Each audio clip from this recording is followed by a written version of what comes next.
was just fantasy. He used to believe in something. What happened? Mills for liberty. Gnostic sex cult, building his own world. A Gnostic sex cult, unhinged from reality. He's totally lost it. What can we do? The monk him relentlessly. It's not a Gnostic sex cult, James. No, it's not. Stop lying to your audience. No, it's not. It's not Gnostic change. Mary Nardini tells us queer liberation means the annihilation of capitalism. Catch up, James. Whiteness means capitalism. Queer theory hates capitalism. Whiteness means capitalism. Queer theory hates capitalism. Whiteness means capitalism. It's all about capitalism. Everyone knows it's capitalism. The socialist knows it's capitalism. Wake up, James. It's capitalism. Whoa. The socialists know it's capitalism. Wake up, James. It's capitalism. It's all about capitalism. Everyone knows it's capitalism. The socialists know it's capitalism. Wake up, James. It's capitalism. It's capitalism. To pocket all that money from the mills for liberty. The left hates capitalism, but James won't admit it. He refuses to believe queer theory stabilizes normativity. The gender binary and the nuclear family. But James blocks the truth, smears people who try to show him, creates an echo chamber for himself to reinforce his fantasy. Is to believe in something. What happens for liberty? Gnostic sex cult, building his own world. The Gnostic sex cult, unhinged from reality. He's totally lost it. What can we do but mock him relentlessly?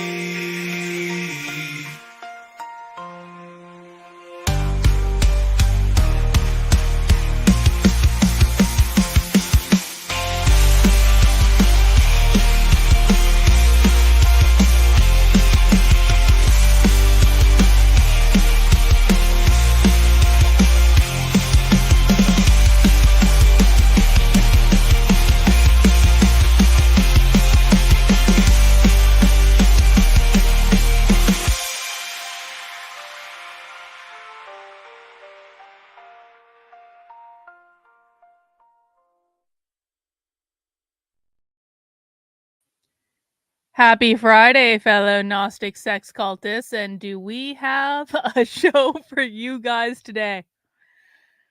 This is one of those rare moments where I really thought I had seen it all. I thought there was nothing left that could surprise me. Remember, but a few short months ago, actually 2 months ago today, I was sitting in a presentation at the University of Colorado, dressed up like a non-binary feminist. And I was listening to that presenter talk about how dissociative disorder is a gender identity and that you can have multiple personalities and multiple genders within one system. The gender identity is called system gender because when you have more than one entity living within you, that's a system, and they can all have different genders, and maybe some of them are trans and maybe some of them are not, but most of them are probably trans, largely due to deep childhood trauma that we don't like to talk. Anyway, 2 months ago, I thought I had peaked. I thought I had seen everything I could see in terms of just insanity. I was like, there's just nowhere to go from there. There's nowhere else to go. Yep, I got excised in the middle of Boulder, Colorado 2 months ago by Jennifer because in the course of the system gender presentation, I was possessed by a demon and tweaked out for several hours afterwards until Jennifer made me hold on to a rock and grounded the energy. But no. Today, I think we might top it. We just might because, well, let me just take you guys through the what happened. Okay, so I was researching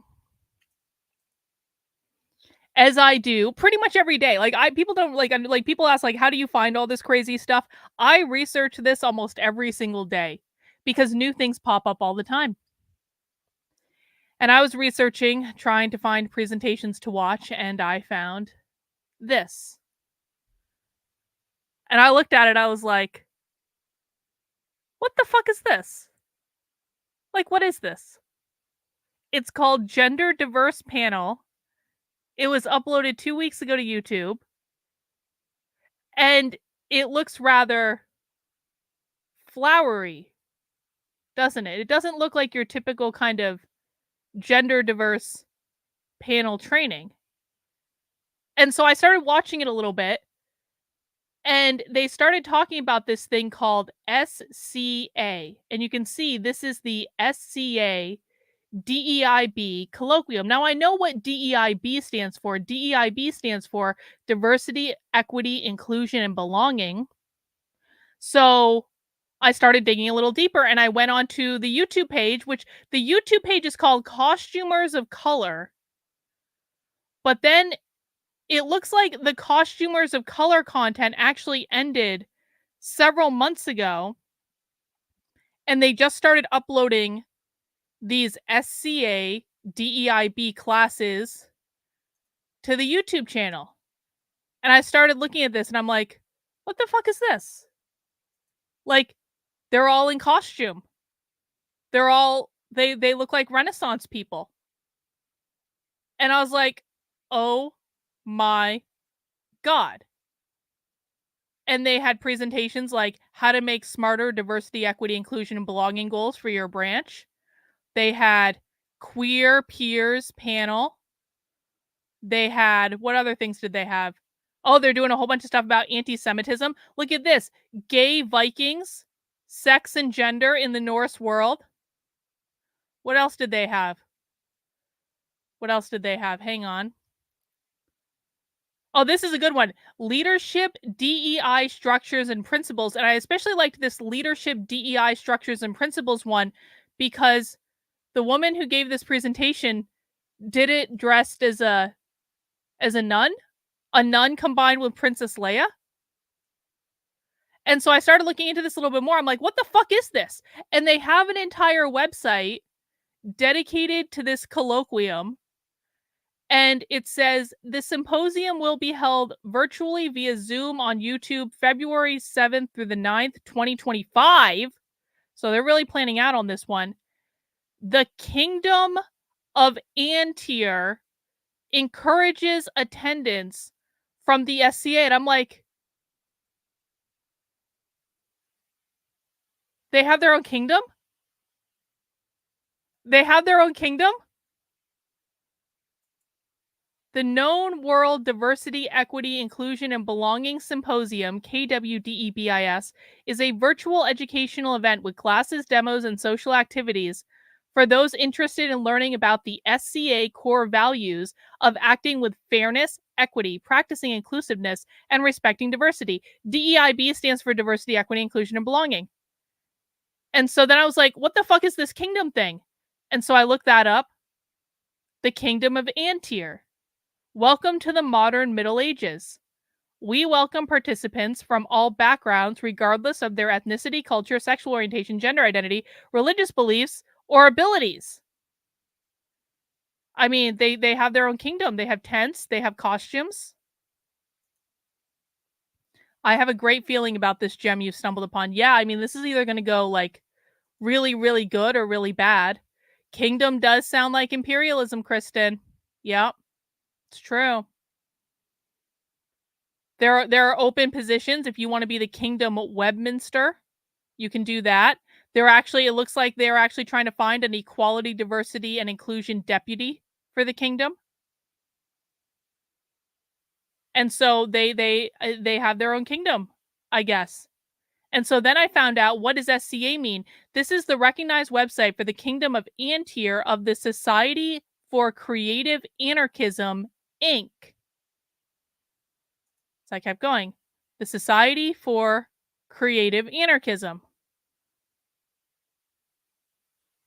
Okay. So this is like dressing up.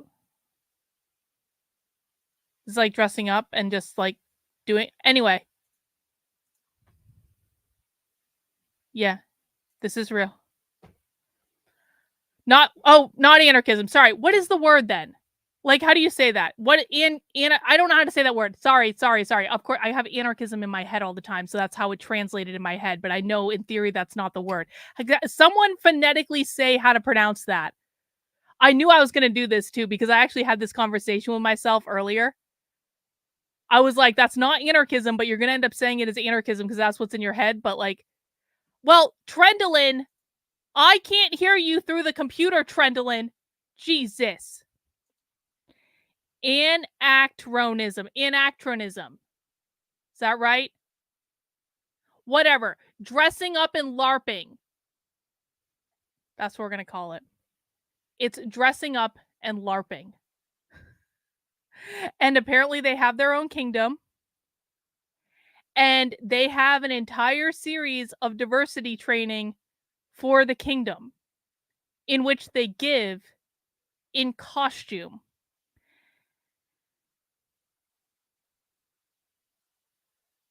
And so I was like, we're not going to be able to watch all of it today, obviously. But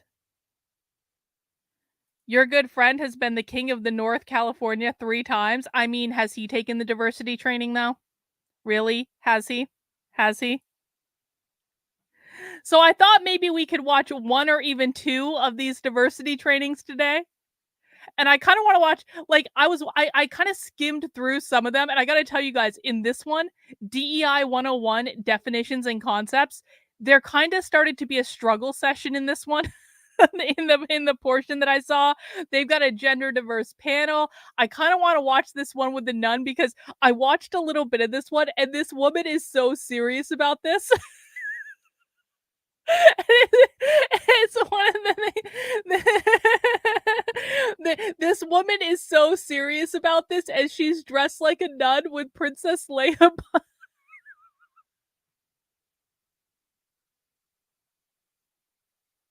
So I thought maybe we could start with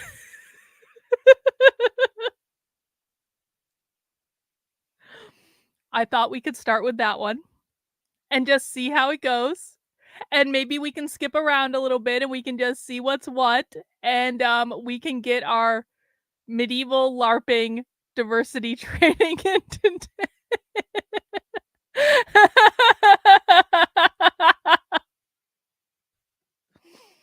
I think it's going to be great. I think this is like the perfect way to end the week. There's just nothing else we could have done today other than this. This is a gift that God granted us on a silver platter. God made sure I found this today for all of you so we can enjoy it together. So that is what we are watching today, guys. Please make sure to mount the like button if you have not already. Of course, this is happy hour, so I will be drinking. We will do our beer vote in a second. So now is your time if you want to get some alcohol to join us for the medieval LARPing diversity training. You can do that and you might need it today. Couple quick things before we get started. First of all, head over to my Substack, Carlyn, KARLYN.substack.com. If you would like to keep up to date with the serious content that I do, the very, very, very serious content that I do. In fact, last night I released a new episode of the Inner Circle podcast, which is my supporter only podcast, in which I read and did a thorough analysis of Boink. Boink is the manifesto for the students who attacked and vandalized the office of the University of California president over the weekend. And it's actually really fascinating. It's fascinating because in that manifesto, well, they say a lot of things that sound like capitalism. I'll say that. They overtly say capitalism too. But in that manifesto, they're actually using verbatim the language that I'm seeing in this other, the other printed materials that people are seeing on the encampments and stuff like that, which means these groups are coordinating. I talk about that in the podcast. Yes, I didn't just say don't hire college graduates over and over and over again. I actually did a thorough analysis explaining what the college graduates mean by that and why they're calling it boink, and how all this relates back to settler colonism and how it has nothing to do with anti-Semitism at all, no matter how many times James Lindsay lies to people or everyone else lies to people too. And so you can find that over on the Substack, Carlyn, KARLYN.substack.com. Well, I'm glad you know more about this than I do, Daniel, because we're about to watch their official diversity training today. I hope you're ready for it. So that's one way you can support the work I'm doing. I do appreciate it. Also, I want to give everyone just a James update, because James just likes saying that I have borderline personality disorder over and over and over and over and over again. And of course, James can't actually combat any of the actual arguments I make based on the thousands of hours of primary source video evidence that I have about the woke left. Now, remember, guys, James, we saw a speech from James 2 weeks ago where James is like, I have over 500 hours of podcasts. And I was like, holy shit, James. So you mean that I've created significantly more content than you at this point? I've only been doing this for 3 years. Well, almost 4 years now, I suppose. I've created significantly more than you because I literally have thousands of hours of primary source video evidence of what the left does in the real world that you can't contend with, James, which is why all James does is continue to retweet this poetry painter bitch, who, by the way, talks about me all day, every day. All this woman does is tweet about me. She's obsessed with me. She's checking my Twitter account all the time. She lives and breathes on Twitter. Some might argue that Poetry Painter, who has been stalking me literally for 4 years, might actually be the one with borderline personality disorder. When people are hinged into reality, they know when they're dealing with an internet troll account that isn't all there because they've been on the internet far too long. Now, does James know this? No, because James keeps retweeting this woman over and over and over and over and over again, saying that I have borderline personality disorder, which I think is a little funny, since James is the one that got his hand caught in the cookie jar earlier this week when we found a presentation that like no one had watched where James said, I like to steal people's work, and then copied my language verbatim. So I don't know about that. Oh, did he? No, he didn't. Are you serious? Stand by. Stand by. Hang on. Did he seriously? Did he seriously?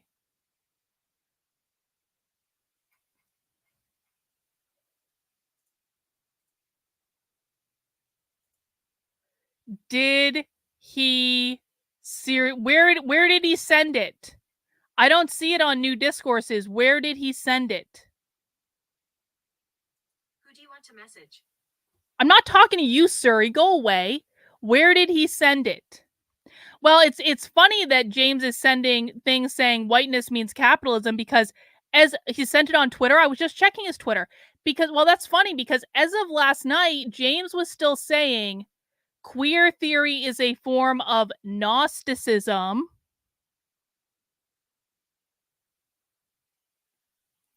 Let's check out James's Twitter on my sock account that James can't block because fuck him. Let's see. That's not whiteness property. That's Logan Lansing. The drag queen as cult magic, an introduction of alternative modes of kinship. And are you fucking serious? Are you fucking serious? Pop quiz for the chat. What does alternative modes of kinship mean? Remember, guys, Logan Lansing doesn't think that queer theory has anything to do with capitalism at all. And then he sends tweets saying, the drag queen as cult magic spell, an introduction to alternative modes of kinship and queer world making. What does that mean? What does that mean exactly? What does that mean? Means the chosen family? Means chosen family? Does that mean abolish the nuclear family? Why does queer theory want to abolish the nuclear family? Do you guys want to educate Logan Lansing? Why does queer theory want to abolish the nuclear family and create alternative modes of kinship? Alternative modes of kinship are not the nuclear family, it's the chosen family, it's the surrogate families of choice because they're communists. Chosen family, abolish the family, alternative forms of family units. Here we go. Alternative modes of kinship, Logan, means something other than the nuclear family, which is a way to destroy capitalism because queer Marxists, and all Marxists really, believe that the nuclear family is the literal means of reproduction of capitalism. That's what social reproduction theory is. Chosen family, collective family, community kitchens, and surrogacy. Even our resident socialist Autumn knows that alternative modes of kinship are a call to abolish capitalism, bitch.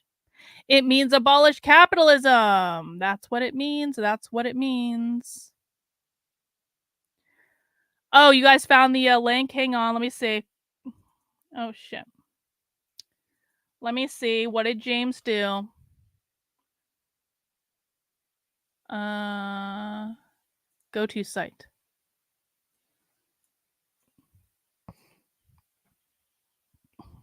Oh, whiteness as property. You don't say, James. You don't say. Hang on, let's just listen to this real quick. It's 1 minute long. Now, as a reminder, we have clips of Cheryl Harris explaining explicitly the concept of whiteness as property, but let's listen to James do it. Let's listen to him. This is old. This is from one of James's in-person trainings. Let's see what he had to say about this. Whiteness as a form of property. This comes back to a theorist in 1993 named Cheryl I. Harris. I don't know what the I stands for. Cheryl I. Harris, who wrote this paper explaining how the concept of whiteness as understood within the emerging field of whiteness studies satisfies the legal definition through some tortured legal law review arguments of property. Whiteness is What does that property. mean, James? And they make the argument, for example, that white people were able to determine who No! else gets to be considered white, so it's in some sense. No. Already wrong, James. Already wrong. That is literally not what Cheryl Harris was saying, and I know that because I have Cheryl Harris on video saying that's not what she was saying. Already wrong. We are 34 seconds into this. Already wrong. It's fungible. It can be transferred. Most importantly, though, is that it has exclusivity to it. And she makes this rather tortured argument. Whiteness as property was given explicitly last summer while cities in this country were on fire as the justification for bailing people out and for tolerating the riots and not sending in police. Whiteness as a form of property. That doesn't explain this anything. This comes back to a theorist in 1990.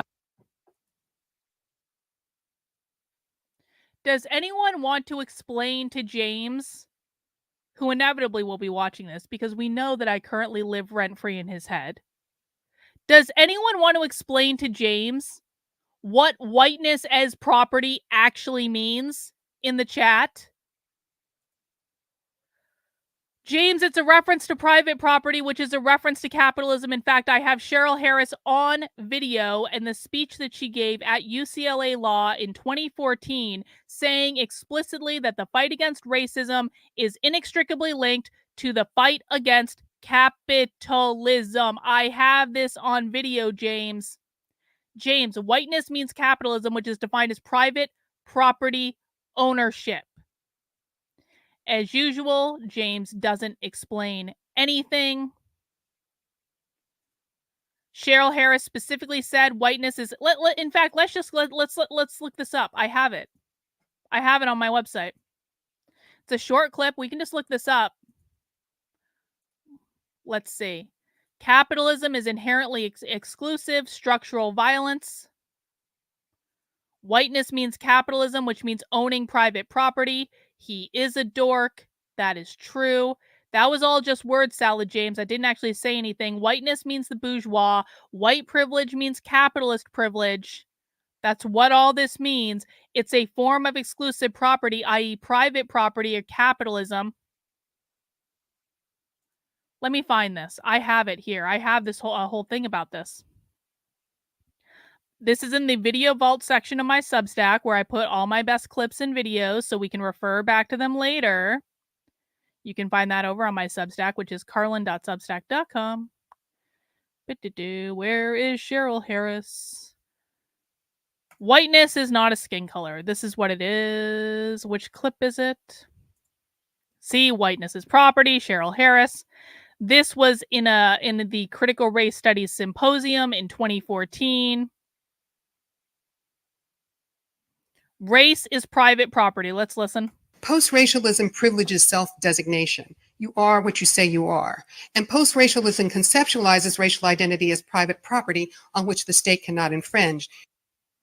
So post-racialism, which means after Barack Obama was elected president, classifies race as private property, and then Rather than mobilizing a sense of linked fate that dismantling racial hierarchy is joined with addressing the problem of capitalism, these projects are placed in opposition, and the challenge to white entitlement or white privilege is then recast as an elitist, anti-populist project. one more time, what did that say? Rather than mobilizing a sense of linked fate that dismantling racial hierarchy is joined with addressing the problem of capitalism, Cheryl Harris wants to combine addressing racism with addressing the problem as capitalism because, per this other video, post-racialism privileges self-designation. You are what you say you are. And post-racialism conceptualizes racial identity as private property on which the state cannot infringe. Post-racialism conceptualizes identity as private property. And let's just listen to the other two clips here just in case anyone thinks this is anything to do with white skin color, as James Lindsay clearly does. Here is Cheryl Harris explicitly explaining that whiteness is not a skin color. Listen. Whiteness is not a skin color or even a racial type. It is a social relation constructed on exclusion, structural privilege, and its valorization. Again, once more. Whiteness is not a skin color or even a racial type. Whiteness is not a skin color or even a racial type. Secondly, post-racialism's commitment to protect some value in whiteness, however relative, what Derek Bell called the promise not to be the face at the bottom of the well, it coexists with expanding whiteness to encompass non-whites. And I think Chuck was alluding to this a little bit yesterday. Post-racial whiteness is conditionally available to persons of any racial group, even some blacks. Whiteness is available to anyone of any racial group, even some blacks, which is why, James, going back to your little clip here on Twitter, which is why during the BLM riots in 2020, one of the things that the activists did was specifically to target Black-owned businesses because they don't want Black people to be entrepreneurs. Because that makes them part of the bourgeois. That makes them the private property owner. That makes them part of the oppressor. They are ascending to whiteness. As you said in the speech where you kind of seem to be copying my exact words at least some of the time, there's a reason that Larry Elder is considered to be the black face of white supremacy by the Los Angeles Times. There's a reason why there were articles about multiracial whiteness in the Washington Post, NPR, etc., etc. Nothing to do with skin color. According to Cheryl Harris herself, James. Not caught up yet. Maybe he will be someday. Anyway, that's our James update. But what I really want to get into is like the LARPing exercise that we're about to get into because I think it's going to be awesome. And in order to do that, I need some beer. Now, this is happy hour, which means I went to the beer store just a short time ago and I bought 4 beers. And I'm going to tell you what those beers are. And you are going to get to vote on which beer I drink first. This is only for people watching on YouTube, which I do apologize for. The first beer I have is a beer I don't think I've tried before. It's called Fat Orange Cat. And this is a black cherry and pineapple sour ale. And I don't think it actually says anything here for me to read to you. Other than this is from Canned by Fat. Oh, the Fat Orange Cat is the brewery. Okay, so this is a black cherry sour ale. That's number 1. Number 2 is a little bit, it's not a fruity beer or anything, but it's one that I think is actually going to be good. It's a Hell's Lager, which is traditionally a little bit of a lighter lager. This is from Jack's Abbey. Jack's Abbey is in New Hampshire. And this is a Hell's Lager with coffee. I just think it sounded good, crisp. It's a nice warm day. We infused our house lager and Wegmans Donut Shop blend coffee to give our favorite lager a buzz. And it's like a Pilsner. So it's going to be like a lighter beer, but with coffee in it. And I think it sounds good. And I'm looking forward to trying it. Next up, we have one of my favorite types of fruity beer. Why won't it come off? There we go. Look at this can, though. It's a blueberry beer. I love blueberry beer. Blueberry beer is the best, but it's a unicorn beer. Looks like a really girly beer to me. Fruits, flavors, and aroma bursting with bold blueberries by the bushel. Anicorn's namesake was known for that tart wit and everyday miracle making with silver la blah blah blah blah. Like, obviously this copy was written by a woman, okay? It's a blueberry sour. And our last one is one of my favorite types of beer. This is from Branch Blade Brewing Company, which is one of my favorite breweries. And this is a tart cherry double jelly peanut butter sour ale. It's called Snack Lunch. It's a sour ale with tart cherries, peanut butter, and marshmallow. Okay, so poll in the chat. Which one do you want me to drink first? Are we doing the black cherry and pineapple sour ale? Are we doing the Hell's Lager with coffee? Are we doing the blueberry? Or are we doing the double cherry peanut butter marshmallow? Let me know. In the meantime, let me just make sure I'm all caught up on my super chats. Naruto says, I agree with Bot. Someone needs to tell the kingdom is inherently gendered language. I mean, that's very true, Naruto. And he also says, this is why I say you can't be racist against white people because white is not a color. It's a mindset. Well, that's not exactly what it is, but close enough for the moment, close enough. All right, well, you guys are doing that. I think we're going to watch this this nun diversity training first, and we're just going to see how this goes.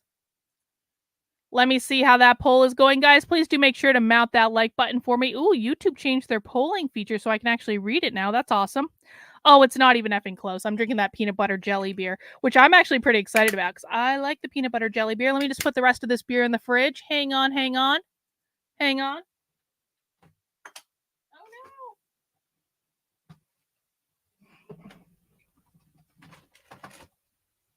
Ooh, I already had another beer in the fridge. Ooh, mystery beer.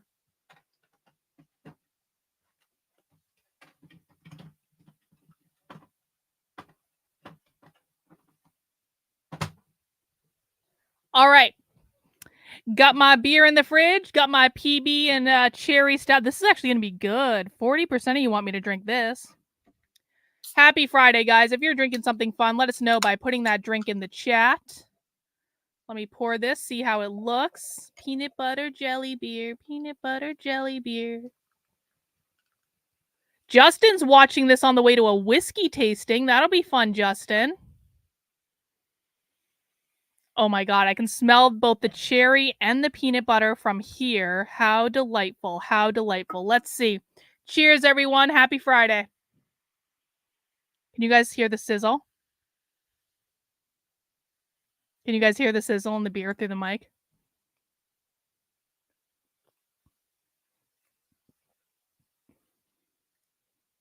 That's awesome. That's awesome. All right, let's get started, guys. The first thing we're going to look at, and we're going to bounce around a little bit, but this probably makes sense to start off with. Leadership, DEIB, Structures and Principles. Dame Lynette D. Covenham examines the structure and policy of DEIB within the SCA and how leadership can affect it. Let's see what Dame here is got for us. Oh, come on. Don't do this to me, YouTube. Why are you not registered? Okay, there we go. Play. Yeah, so I'm keen to talk about some of the some of what we need to do, and I hope we do take this to practicalities in order to. Oh, come on. Don't be difficult. To move.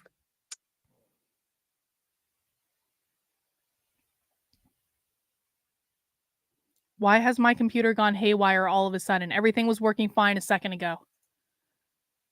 Our club tour needs to be from the points of view of diversity, equity, inclusion, and belonging. I am working off of a fairly basic, our club tour needs to be from the points of view of diversity, equity, inclusion, and belonging. I am working off of a fairly basic set of notes on about 8 cards.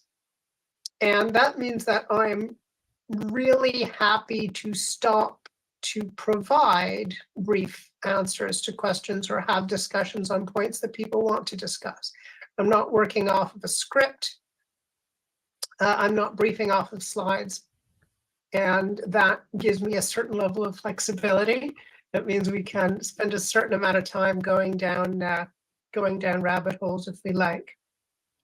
I will introduce myself in a moment, but first, I just want to say a couple of words about leadership.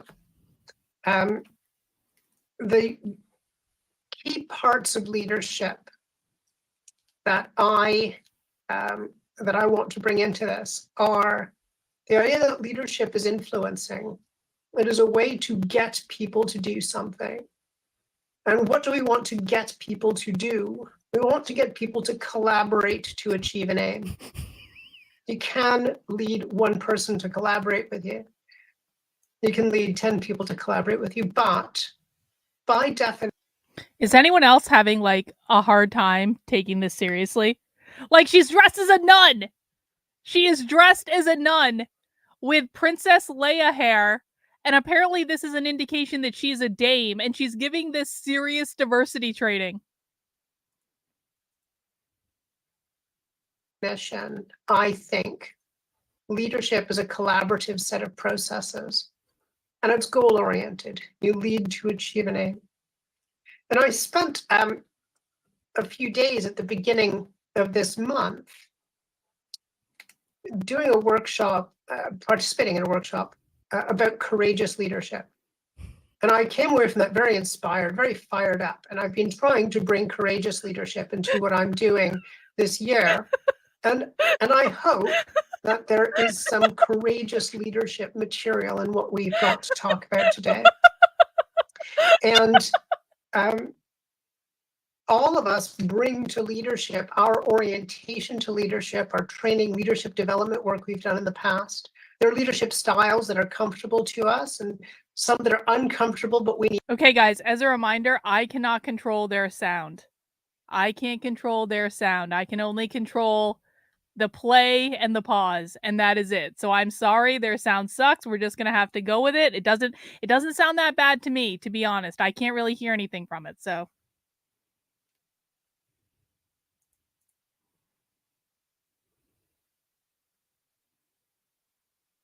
To learn. And leadership is a matter of continuous development for, I think, everybody who seeks to lead. So in calling this a leadership session, I think I am putting all of us out there and demanding something fairly serious, demanding leadership you're from demanding us. leadership. And I hope to get into some of the reasons why in this particular club, leadership can be difficult and can be problematical. Right, so who am I? I'm Lynette DeCoven. I've been in the SCA for 43 years in December, so 44 years this coming winter, so a good long time. I have a background in what we used to call equal opportunities and then called equality and diversity and then called EDI and now EDIB. And now it's the Office of Inclusive Programs, I think is what we're changing it to now. Here in the SCA anyway. Yeah, and so structures are going to be important. It's a really interesting point to bring up, and we'll touch on structures as we go, because structures interact with concepts, don't they? And often they're the way that we deliver concepts. So I was Equal Opportunities Advisor to the Commandant of the Royal Military Academy Sandhurst, and that was a challenging and fulfilling position to have. was an Army officer for a number of years. I did other work in government service and worked in diversity networks across UK government through a lot of my time working in UK government. And I work in a number of fields right now, mostly in leadership positions. And a lot of what I need to do as a leader is represent and influence in order to exercise diversity leadership, to create organizations that are diverse, inclusive, that are equitable to the people in the organization. And I've not yet worked out how belonging works into my leadership roles. I think that's going to be some work to do continuously. A lot of what I do is sit on boards of directors and make strategy either as a board member or as an advisor to boards. So that's my background. I'm also a queer immigrant from an ethnic minority. Yeah, we can definitely tell that. And that's something else which shapes a lot of my approach to a lot of this. So underlying leadership is having goals. You want to lead to goals. And also, when we create structures, when we do organizational development work, in order to ensure that our organizations have the structures they need in order to achieve what they need to achieve, we have to think about goals. And I take a strategic approach to goal understanding and goal setting. She's gonna pick out her ruler and doctrinaire strategist, knuckles at any moment. As you might imagine, having taught in a military academy.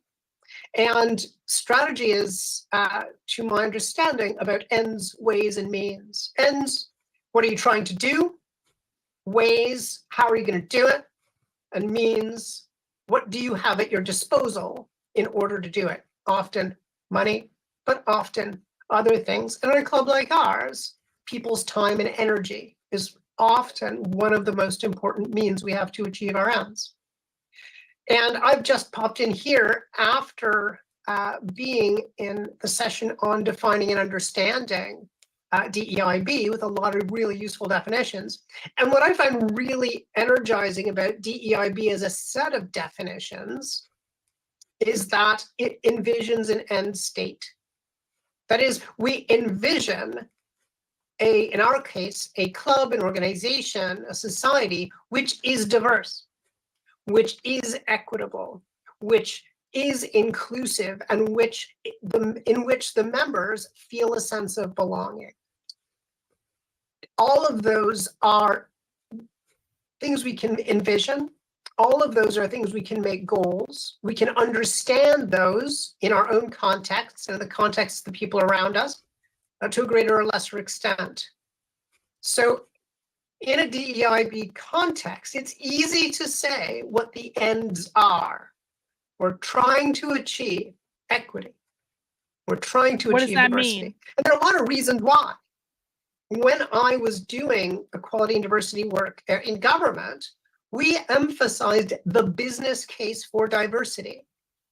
Not just that we needed social license to operate, not just that we needed to represent the people we served and reflect the populations we served, but also intellectually diverse, ethnically diverse, socially diverse, economically diverse organizations think better.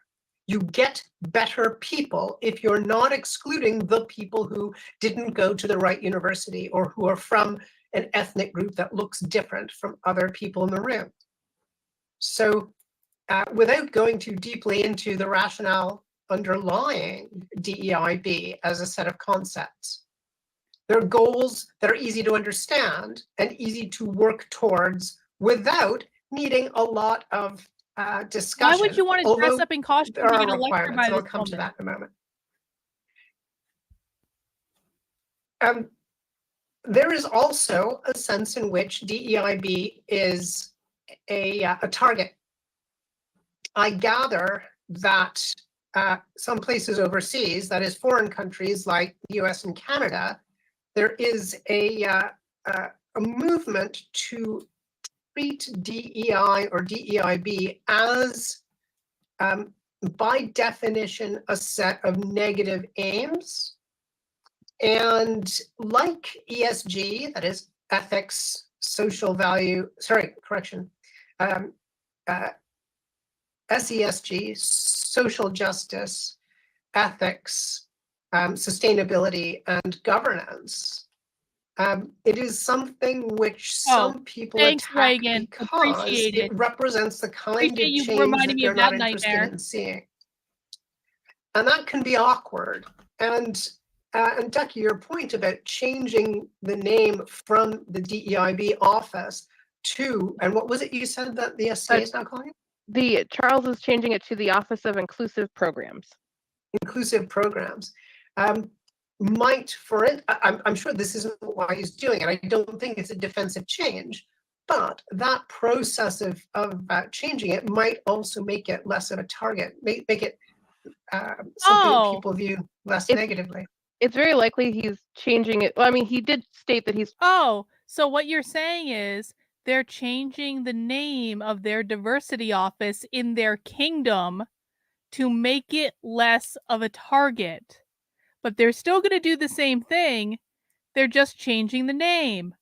Oh, got it. All right.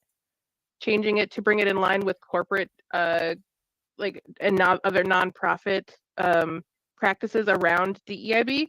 So like other companies and other nonprofits are doing that, but it also, because it does make it a little bit less of a target, and it makes people less defensive when they hear. Because I think that you're right. I think that people do, especially in the United States and Canada, they get the sense of like DEIB means something gets taken away from them. So you're for these other people. So you're saying that if all the DEI offices are defunded at universities, that means they're probably just going to change the name to something else and do exactly the same thing because all you did was defund the title of an office, and you haven't yet learned that titles can be changed at any time for any reason. They can just be made up. They're not grounded in reality at all. So when all the conservatives, Chris Rufo, declared that you were achieving all these victories over these DEI offices because you defunded the DEI office, you mean they're just going to change the name of it and keep doing exactly what they're doing? Oh. Gee, that sounds like what I've been saying for literally years. Oh.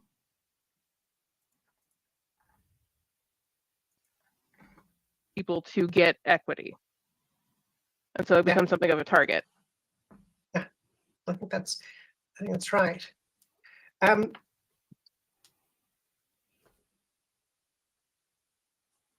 So when we talk about aims,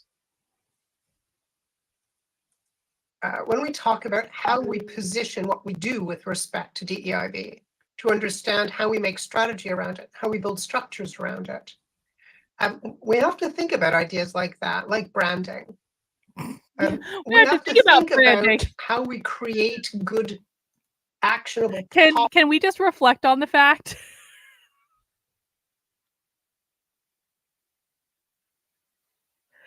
that the woman in the nun costume with the Princess Leia ear buns is talking about how we have to think about branding for our DEI program, and literally having probably a more advanced understanding of how to do branding than conservatives do, because they've already talked about just changing the name of the DEI program to something that doesn't have DEI in it so they don't get targeted. But this is a woman she's wearing a nun costume.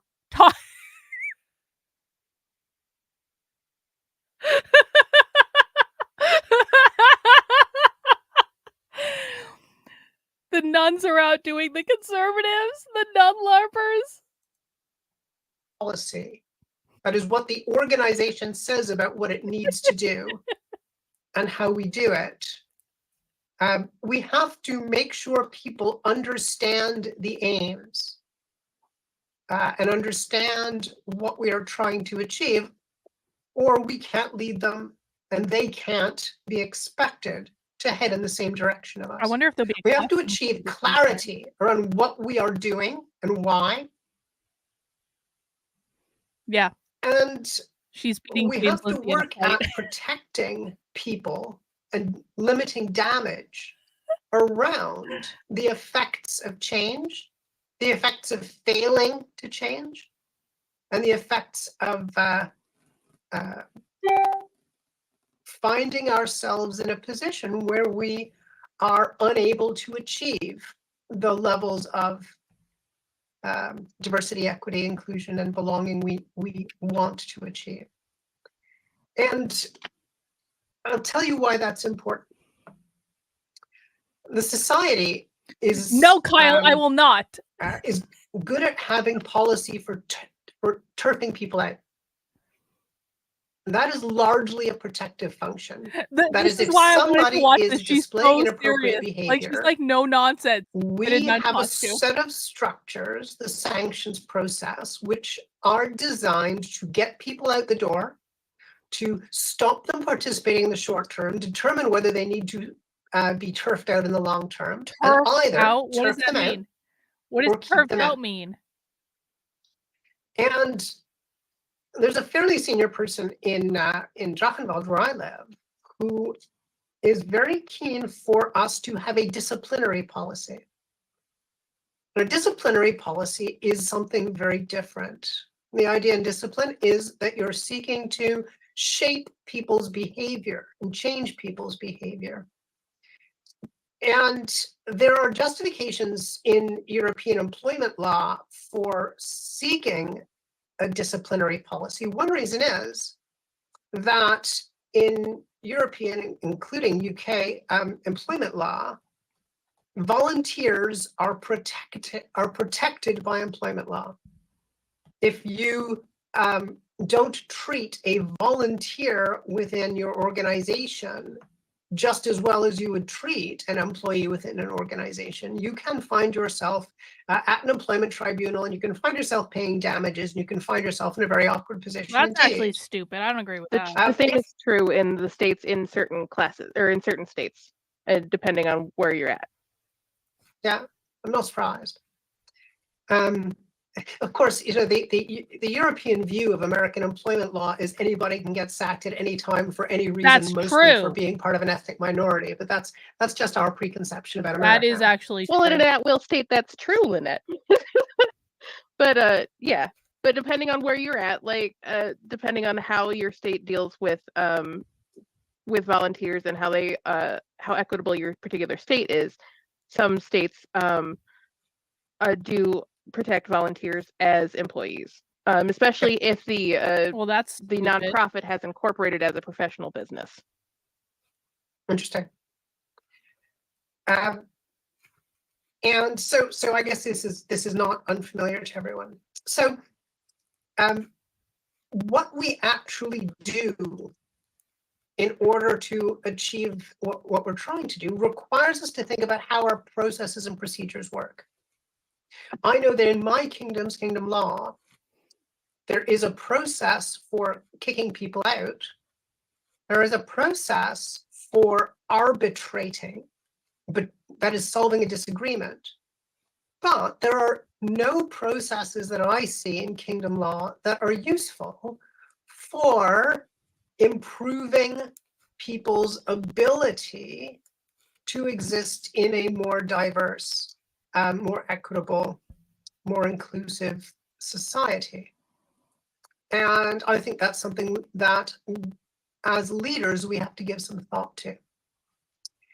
I'm going to pause now for a moment, and I'm going to ask whether people have any questions to this point. Yes. Because I've been on send for a few minutes. Please now. ask questions.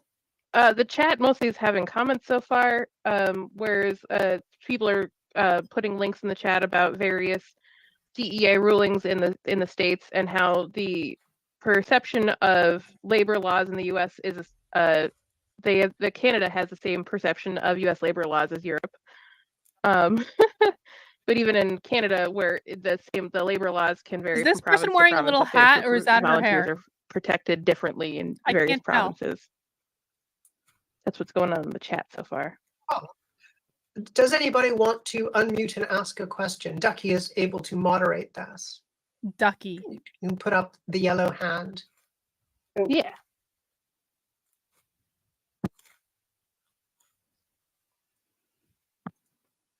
Yes, we are taking this more Go on, seriously Ducht. than AOC and Marjorie Taylor Greene. Oh my God, who said my name right? Awesome. Merci. So Thank you, Tayan. I'm thinking, and probably I'm going to do a kind of a, we're calling it diversity dialogue and donuts for Angels Melee here in Caid, because we had a Middle Eastern persona brunch at Great Western War, and it was a wonderful kind of experience where, one, we felt validated, and we just had a relaxing atmosphere of having refreshments and being able to speak and knowing that we are in a safe place. You felt So I validated being Middle wanted Eastern? to create something similar for people to be able to talk, because the online discussions suck as far as I'm concerned, because you're not able to see the person's facial expressions or their tone of voice. So you can see the words and then you're like, this person is insulting me, and they're not really. So I wanted it to create this relaxed kind of atmosphere to be able to speak and not lose allies, hopefully. And so are there any suggestions people can give me of how to go about doing this? And also, I will probably end up with people who are just going to go in there to use us as targets, and how to properly deal with these kind of people. Thank you. Ollie. There is some infrastructure in Caid. I don't mean to cut you off, Lynette, but there is some infrastructure in Caid for making these intentional spaces.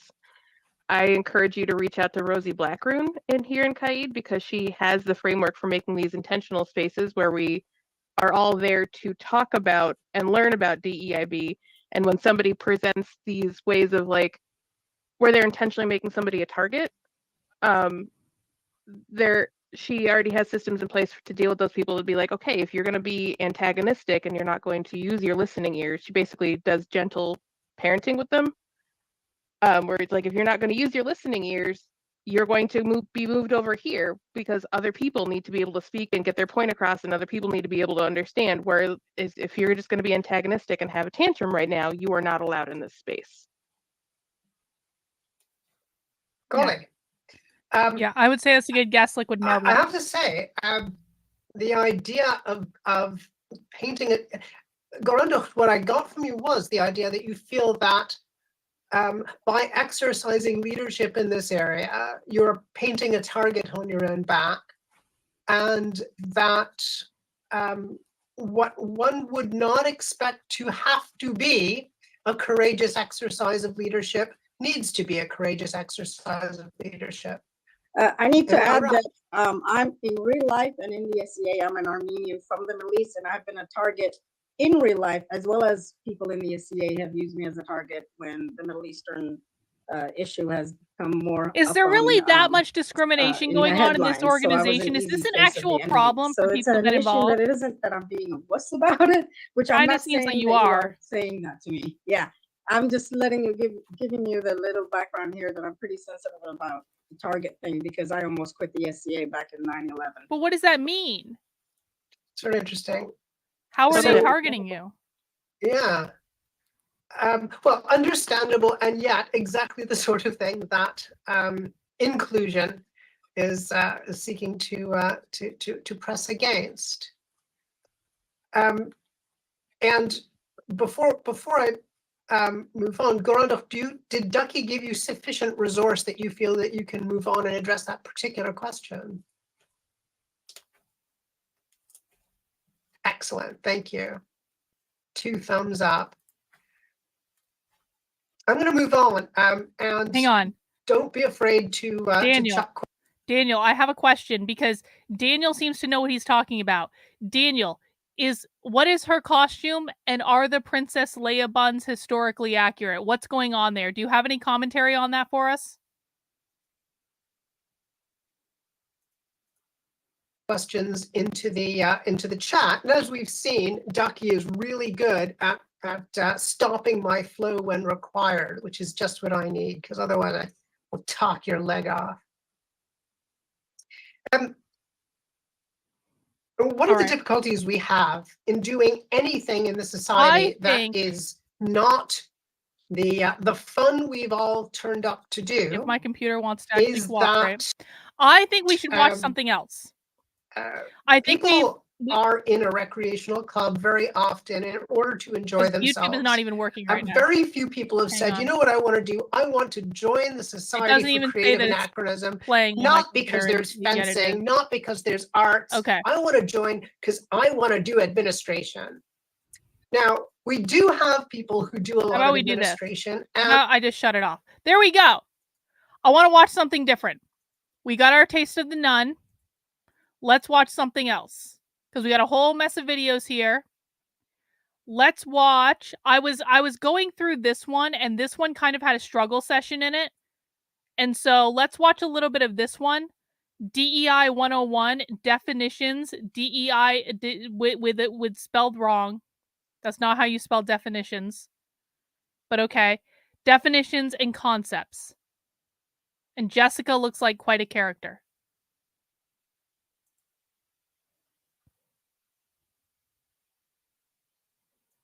Outcome. Ooh, a little late. That's fine. Of having a truly equitable and inclusive society. So let's talk about equity. Equity is about fairness, meaning equal access to opportunities in your organization for everyone, regardless of social group. So I want to highlight the difference between equity and equality because I feel like that. Yes. What is the difference? Tell us. We learned pretty young that if things are equal, then they're fair, right? So if you get a cookie, I get a cookie. If you watch a 30-minute show on TV, then I get the TV for 30 minutes. The danger is that this really oversimplifies things. Because here's the thing. Treating everyone exactly the same is not actually fair. It is actually. Equal treatment has the potential wow. to erase differences and promote privilege. So when people are different, standards for fairness and success are different too. So again, if you know me, if you had to give me a list of adjectives that best described me, the word athletic would not break top 20, top 1,000. It would just, no. Aesthetic, not athletic.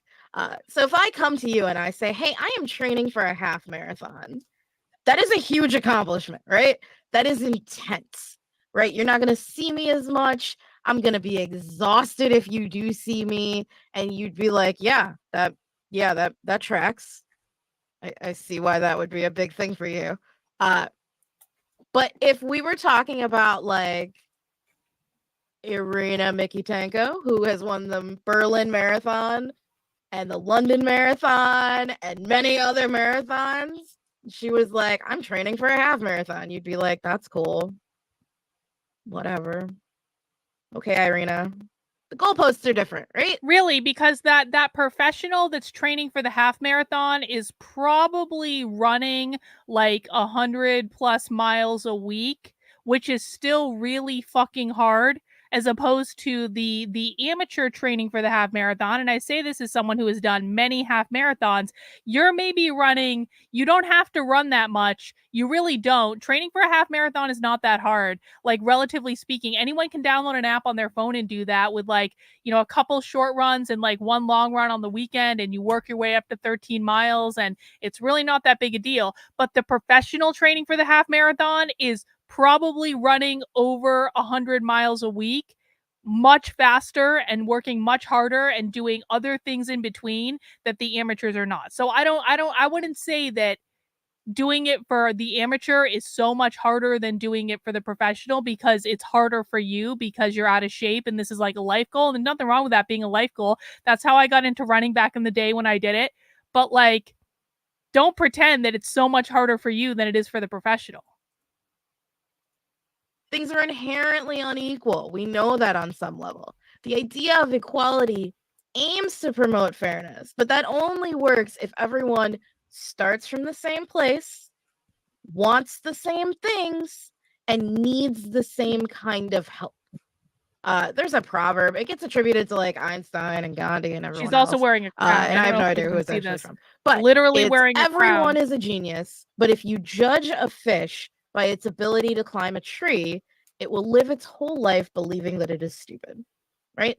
Equality works if everyone is the same, but we already know they're not. So instead, we aim for equity. We want to give people what they need to be successful, and that often means that we give people different things, right? Equality is there being a bathroom, theoretically, but equity is fair and equal access to that bathroom by adding, for instance, a ramp that makes it possible for those with mobility challenges to get there, making sure that it's gender inclusive so that everyone has a space that they can point to and go, yes, that is where I go to be. Amazing. Equality would be me giving everyone a medium t-shirt to wear. And equity is me saying, what size t-shirt do you need? Here you go. Equality ignores the differences in our needs, and equity acknowledges them. So, equity. And the last term-ish I want to talk about is inclusion. Inclusion is about who you welcome and value. Inclusion speaks more to those with different identities being respected, expected, and integrated into an organization. If you don't look welcoming, people won't come. And if you turn out not to be welcoming, they won't stay. We want all people interested in research and recreation of pre-17th century history to feel welcomed, and then we want to be welcoming. If you look at the graphic, you'll see that to bring people in a truly inclusive way, we need to bring people in without continuing to other them. This can lead to tokenism, which is a perfunctory or symbolic method of bringing people in to give the appearance of diversity without actually valuing who they are. It's like racial capitalism. Right? Their identity gets flattened and becomes one-dimensional so that they can fulfill some sort of quota, which, like we mentioned before, no van, no money for van. Quotas are bad. It's not good. If you think about that argument of like, I can't be racist, I have a black friend. What you're doing is you're taking someone's entire identity and you're flattening it down to this one thing. And it's trying to invoke So the are idea you! that you're diverse. But when you reduce people to just one or two facets of who they are, you have failed to be inclusive. And then I'm going to touch really lightly, inclusive excellence, basically just for us, it's the recognition that the success of the SCA is dependent on how well it values, engages, and includes the rich diversity of its membership. We are all responsible for evaluating whether underrepresented members are also being underserved, right? Inclusive excellence is more of a corporate term that kind of changes the way organizations have historically conceptualized diversity.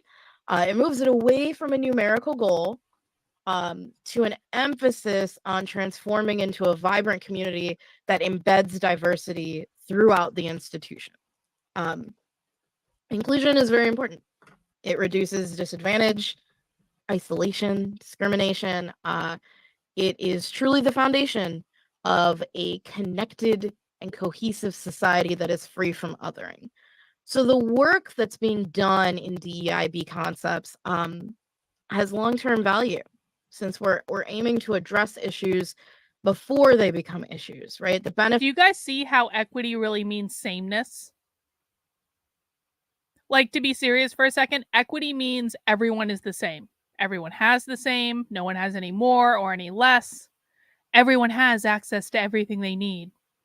There is no hierarchy. It flattens all of that. So there are no leaders. There are no bourgeois. There are no oppressed. Sorry, off topic, but I just saw the news. Texas governor pardoned Daniel Perry yesterday. Yeah, okay. Thanks, Naruto. I don't really have an opinion on that, but I appreciate the update.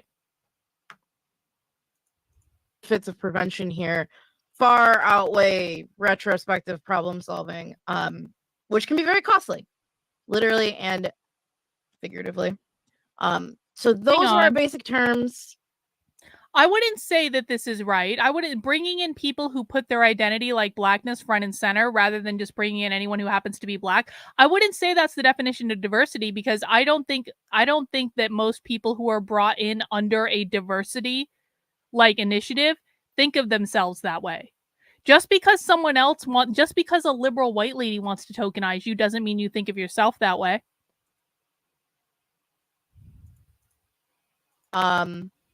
Before we Yes, move on he does a great to job. some of the main concepts, I want to pause.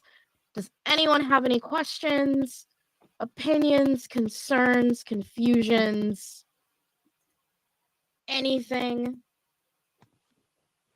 Speak now while I drink my coffee. The audio sounds fine to me. Is Okay, it so everyone wonky is for other comfortable with people? where we are. Everyone feels good. Okay. If you do have questions, you can raise your hand, or you can just pop in. We are a small enough group that I have no problem with people just kind of unmuting and asking. Okay. All right. This is actually something I've been trying to get through people's heads regarding the restroom situation. That it doesn't do any good to have a handicap. Okay, so the audio does not sound it doesn't sound bad to me. And so I'm very sorry if it sounds bad for you. Maybe put on some headphones. Maybe that's why it sounds fine to me. I have no idea. I can't control their audio. Bathroom when people use them as dressing rooms. And those of us who need to be able to use the grab bars can't. Yes.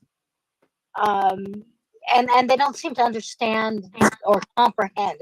Well, it's the only large restroom stall, but there's plenty of room outside that stall that you can change your clothes in. Mm-hmm. You know. No, absolutely.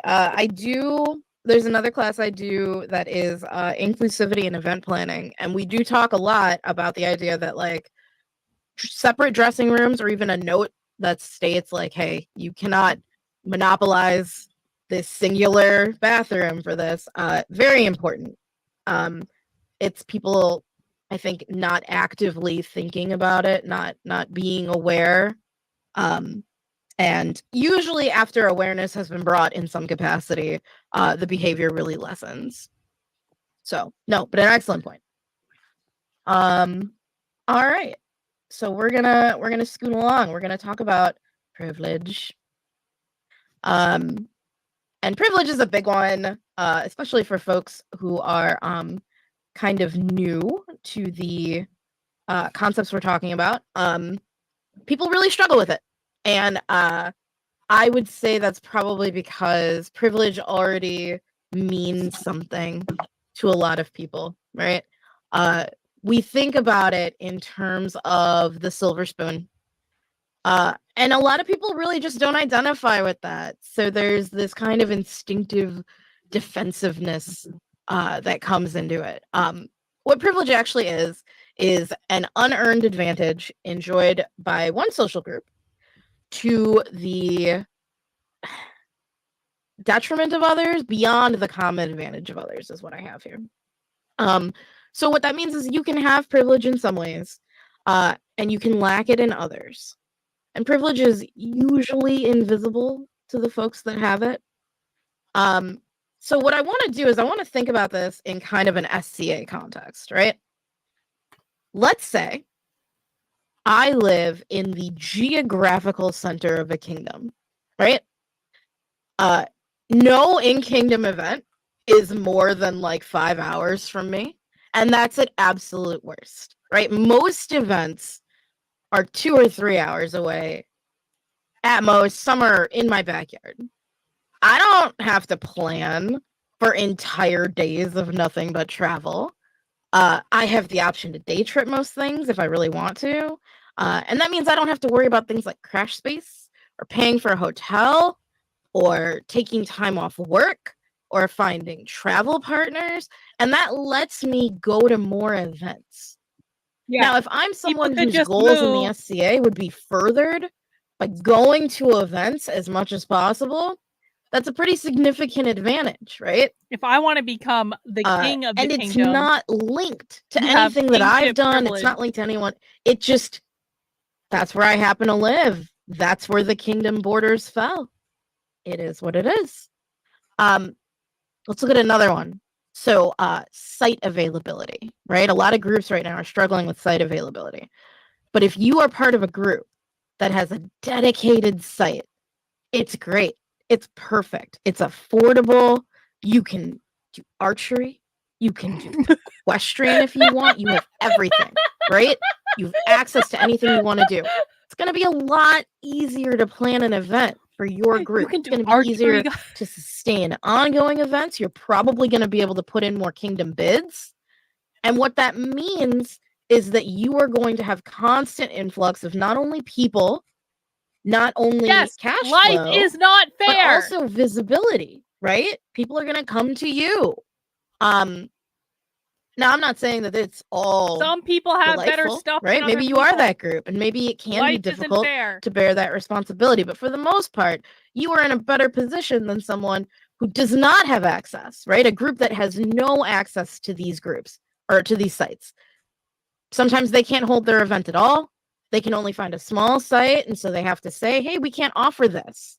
We won't be having this marshal or this marshal. Well, And that limits the amount of interest in. yeah, Lone Wolf, I was actually thinking this exact thing. At some point, these people are going to need to grapple with the fact that a kingdom is inherently hierarchical, and they're going to have to get rid of all their kingdoms. If they keep going down this road, no more kingdoms are going to be able to exist. You don't get a kingdom in the socialist utopia. Involved. Their events might never become as established or as well attended, but that has nothing to do with their efforts or the quality of the event concept. Site accessibility is what it is, right? These are all examples of privilege within a strictly SCA context, right? It's not linked to what you did. It's not linked to any, it just is. And I want to talk a little bit about how it crosses over on a more individual scope, right? I am not currently in a wheelchair or any other mobility device. So what that means is that when I think about events that I want to go to, I just go, yeah, that's fine. I'll just do that. I don't need to worry about the terrain. I don't need to scour the event's website and hope that somebody posted information about what kind of building it's in, if there are flights of stairs involved. I don't need to worry about how far away the parking is. All of that is a privilege. I don't use an assistive device while camping, so I don't need to worry about needing a place to charge. I'm not colorblind, so I don't need to worry that I can only recognize certain things because they've been labeled through color coding, right? All examples of privilege. Now, conversely, I stand at a mighty 5'2". I'm not very helpful with putting up tents. I need to depend on other taller people to help me, even with my own tent. You never need to depend on tall people. When I travel Tall as a people person of suck. color, I am very careful in certain areas. I do live in the Midwest, and there are areas of the Midwest that were and occasionally still are sundown towns. When you have short privilege, when you go on an airplane and you don't need leg room. No, apparently I can never be queen because of my advanced age. It's not possible. We have absolutely held events there, and I have needed to do my own research and find places to stay that were not there. I am a woman. I do not feel comfortable walking alone at night. At some large wars, I'm always very careful. I tend to reach out to others, and if I can't find other folks that are going in the direction that I'm going, it may be the decider about whether or not I go to something. So for all the ways that I have privilege, I also lack it.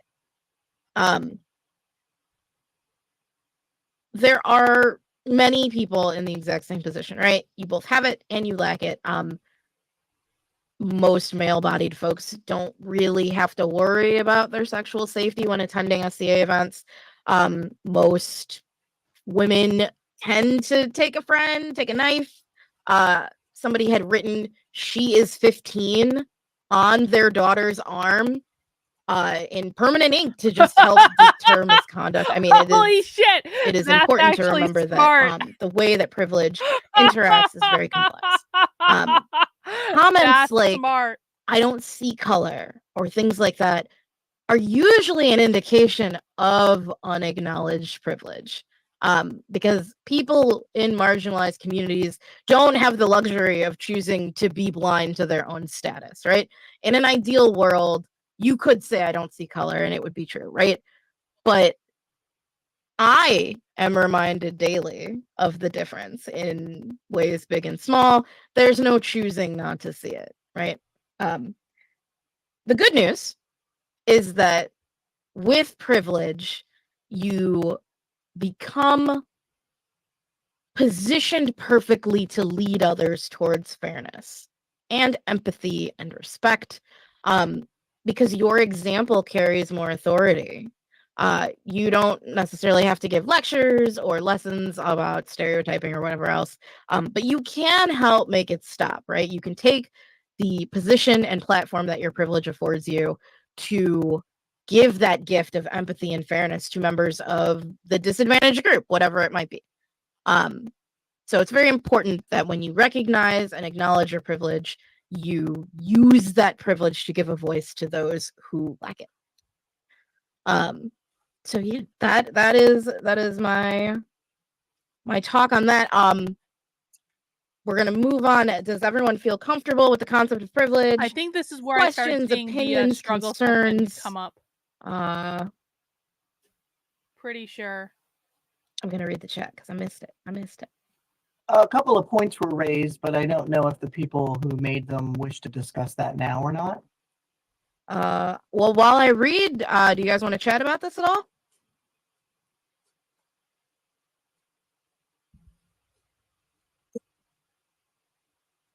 Yes, it is struggling What with a I noted grammar. down is effectively a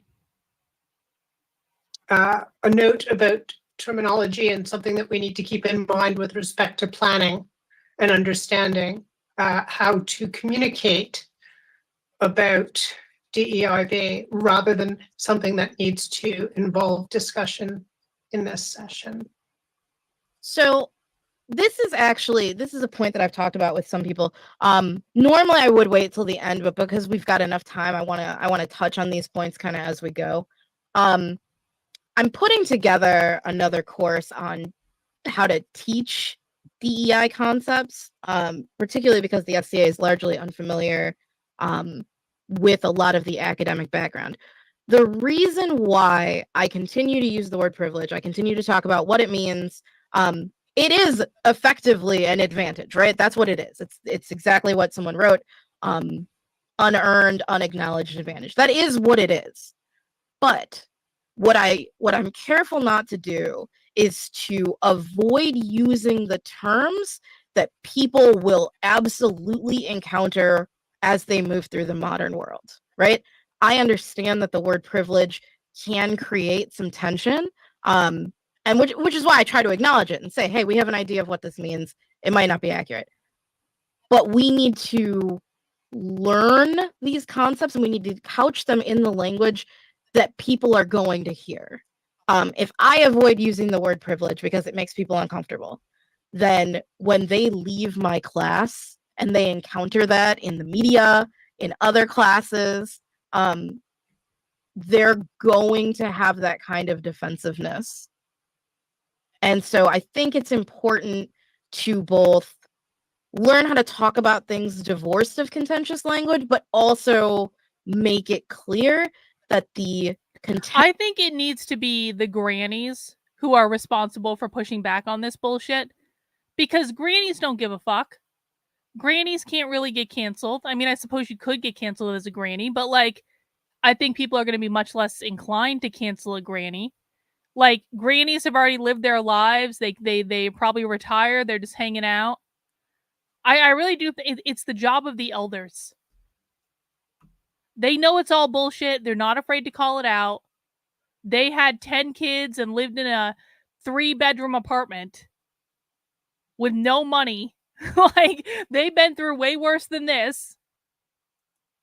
Tension in the language is not going to go away, right? Like, I can't make the world at large Especially the stop black using the word grannies. privilege. So I'd rather people couch it in ways that make sense to them, and then when they hear it in media or whatever, they can go, okay, I know how they're Yes, using it. you can still be a granny. So that is my very personal take on it. And if I may, similarly, homophobia. It's really homosexism. But the word homophobia caught on beforehand.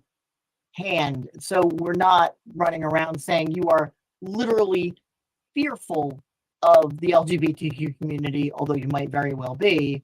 It's more that you have a bias against the LGBTQ community. It is a misnomer from a pedantic sort of technical wordplay sort of way, but it is what it is, and we just have to deal with it. Yeah, and I agree. That's a perfect parallel. It's not a great term, but it is the ubiquitous term that is being used, and so we can use alternate terms for understanding. But at the end of the day, people should expect to continue to see the potentially not great term. Also, Zara, you brought up the I don't see color.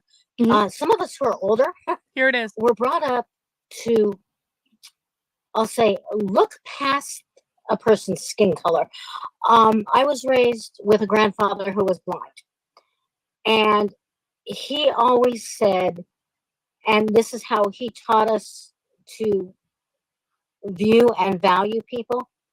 He wanted people to see people the way he did, by their actions and how they treated other people. Obviously, he couldn't see them. He couldn't tell what color someone's skin was.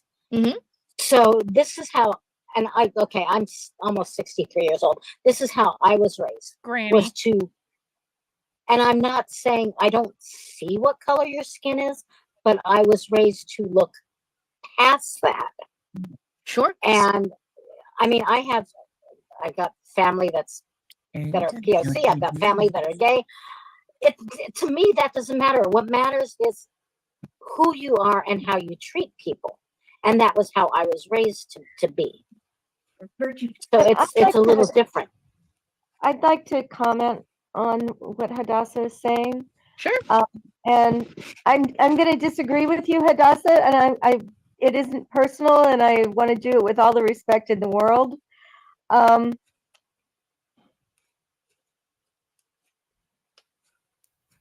But someone's life experience is part of who they are. And people of color have a different life experience than white people. So if you're, let's say, if I decline to accept that color as part of who they are, that it's important to who they are, then I'm falsifying who they are. Okay, I'm not saying I don't see, yes, you're Black, you're Hispanic, you're, whatever. I'm using those as examples because that's what's coming to my brain. But I was also taught not to judge them by that. Yeah, not to make an assumption of superiority. Exactly. But I think and that's where the I don't see color comes in. And again, I was raised in the 60s. Right, but you've had 60 years. I'm 60 years old also. We've had all these decades of opportunities to learn different. I'm done. So I'm going to jump in because I think I understand the perspective. So the concept of not seeing color, right? The actual how we move through the world, not making assumptions about people, what you're describing is perfect, right? That's exactly what we want everyone to do as far as not assuming superiority. But what Ursula brings up is the very, very true, in my experience, concept that because people use that phrase to kind of dismiss experience, it's not a useful phrase in the world, right? I love when people are very aware of, hey, like this is your background. I'm not going to let that create any sort of stereotype in my mind. I'm not going to make assumptions. That's very important. And I think that you grew up that way is it's great. It's fantastic, and everyone should.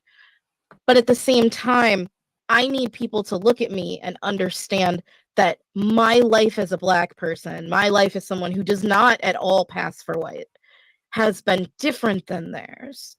It's been in some ways, all of our lives have been different.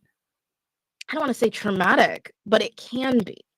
And so I need people to both not make negative assumptions in any way. I need them to not do any of that. But I also need them to still not dismiss me when I kind of bring up, like, well, there are differences. And so that is why the phrase becomes problematic. The concept, I understand. Yes. If that makes sense. All right. I'm going to, and we can talk about this more later if people want to, but I do want to move on to the other parts of the chat so that we can keep moving. Okay, so we're still talking about unearned. Economic status is a privilege. Factors that play into economic. All right, I hate to bing around so much, but there are just so many presentations I just want to get a taste of out of this group, and I want to put a pause on that one for right now. Maybe if we find out these other presentations kind of suck, we can come back to it. But I really feel like we would be remiss if we didn't take in this gender diverse panel. Let's dig in.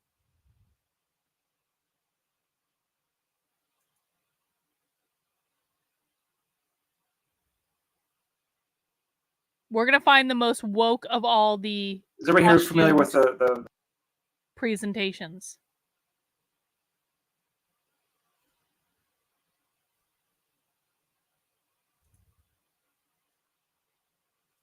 And guys, please make sure you mount the like button for me if you're not already. I am very proud of. I put together this gender diverse panel of everybody. I didn't want just peers in this one because we're not a huge population, but I wanted different representation. This is actually to kind of show what we do in the SCA. And it's delightful. I am second gen. I've been doing this since I was 5, so around 1990. I've been doing martial arts since I was 10 in this hobby. I was actually a peer before I transitioned, but I've been myself longer as a peer than I wasn't. So I have finally come into my role as a master of defense and feel a lot more comfortable, but just finding my authentic self and having all these lovely people that I know most of them. Haven't met most of them in person until they moved on from other places. Yeah, that's a quick introduction of me. And if the other panelists would like to introduce themselves.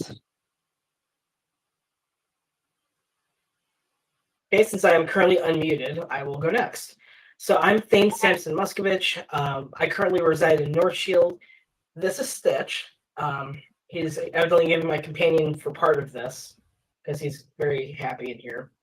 I am transmasculine, polyamorous, queer as all hell, and I do a little bit of everything in the SCA.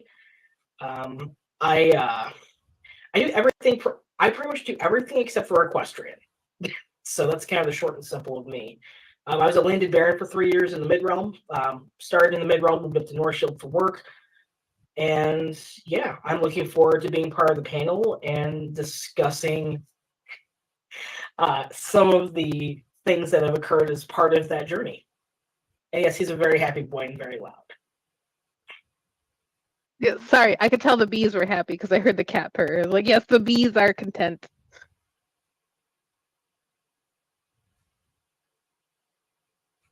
I can go next if nobody else wants to. I am Baroness Calpurnia Fortunata Dehi. What? I am trans Wait, non-binary. wait. Baroness Calpurnia Fortunata, pronouns they, he. Can we just wrap our heads around that for a second? Baroness Calpurnia Fortunata, pronouns they, he. Isn't a baroness a woman? Isn't that what the ness is? If it wasn't a ness, it would just be a baron.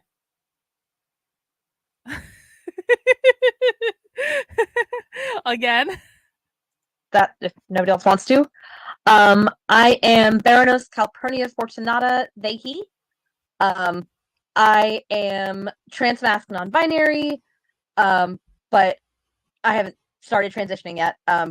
Well, not. Can't be real. It's complicated. So I look very femme. Not medically transitioning, but still socially transitioning. Sort of. Hey, it's complicated.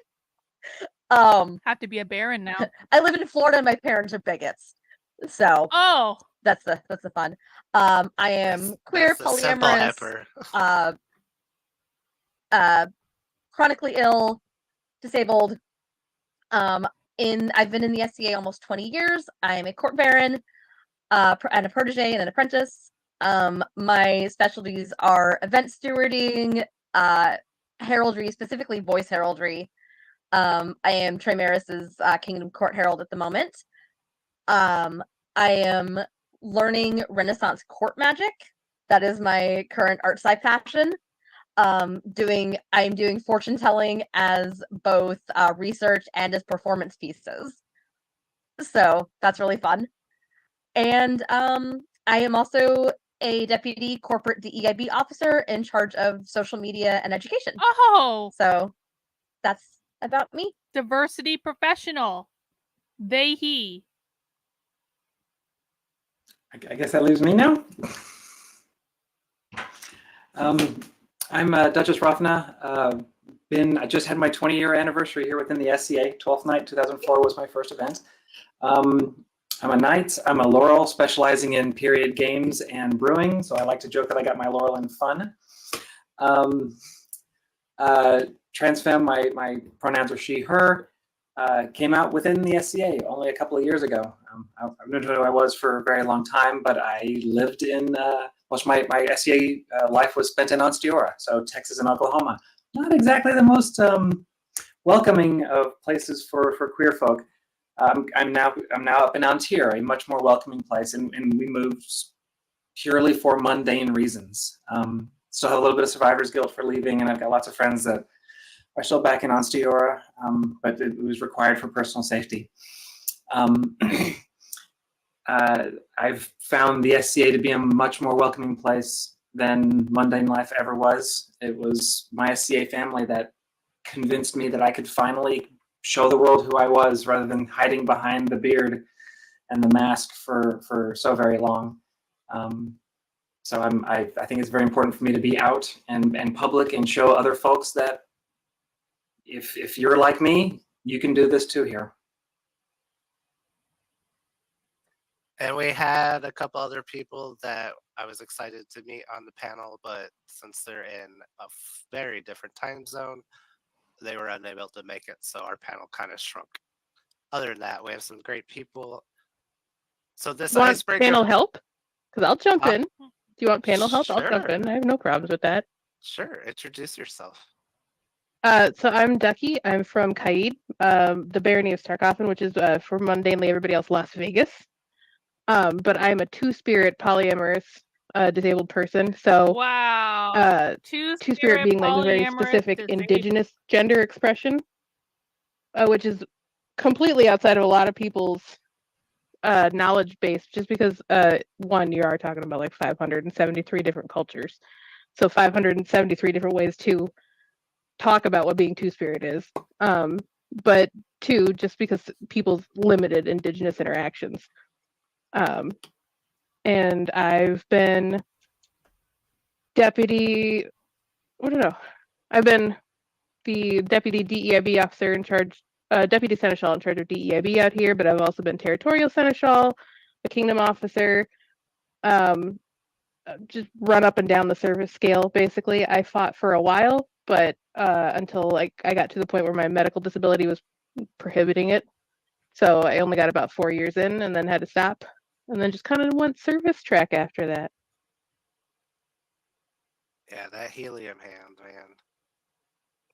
Well, yeah, when you spot a problem, right? Like it honestly started with being a herald. I spotted a problem. I wasn't allowed to have my Haudenosaunee heraldry because it's like 15 years ago when we hadn't allowed for more new world, what we were calling back then, personas, and they weren't allowing for Indigenous personas back then. I became a herald literally because I wasn't allowed to use my Haudenosaunee iconography. And that the minute the office was open, I was like, cool, I'm going to go change that. My hands this up. is a LARP within Deputy a LARP seneschal, within a cool. The LARP minute my hands within a up, LARP. like the minute that's open, Socialist my hands up to tattoos. go make a change. Hang on. It's never like Hey, them because got socialist that's tattoos. open. Watch, My look, hands up to go make a change. Look. Hang on. Deputy seneschal, cool. Socialist tattoos. Anytime you see random black tattoos that kind of like make no sense and they look awful and they look like prison tattoos, socialist tattoos. The minute my hands up, like the minute that's open, my hands up to go make a change. Awesome. It's never like because I think I want to do a thing. It's just because I see a change that needs to be made. I don't know how to. No, that made sense. So this icebreaker worked in the queer peer panel, and I'm going to do it here. Why is gender diverse representation important for our hobby?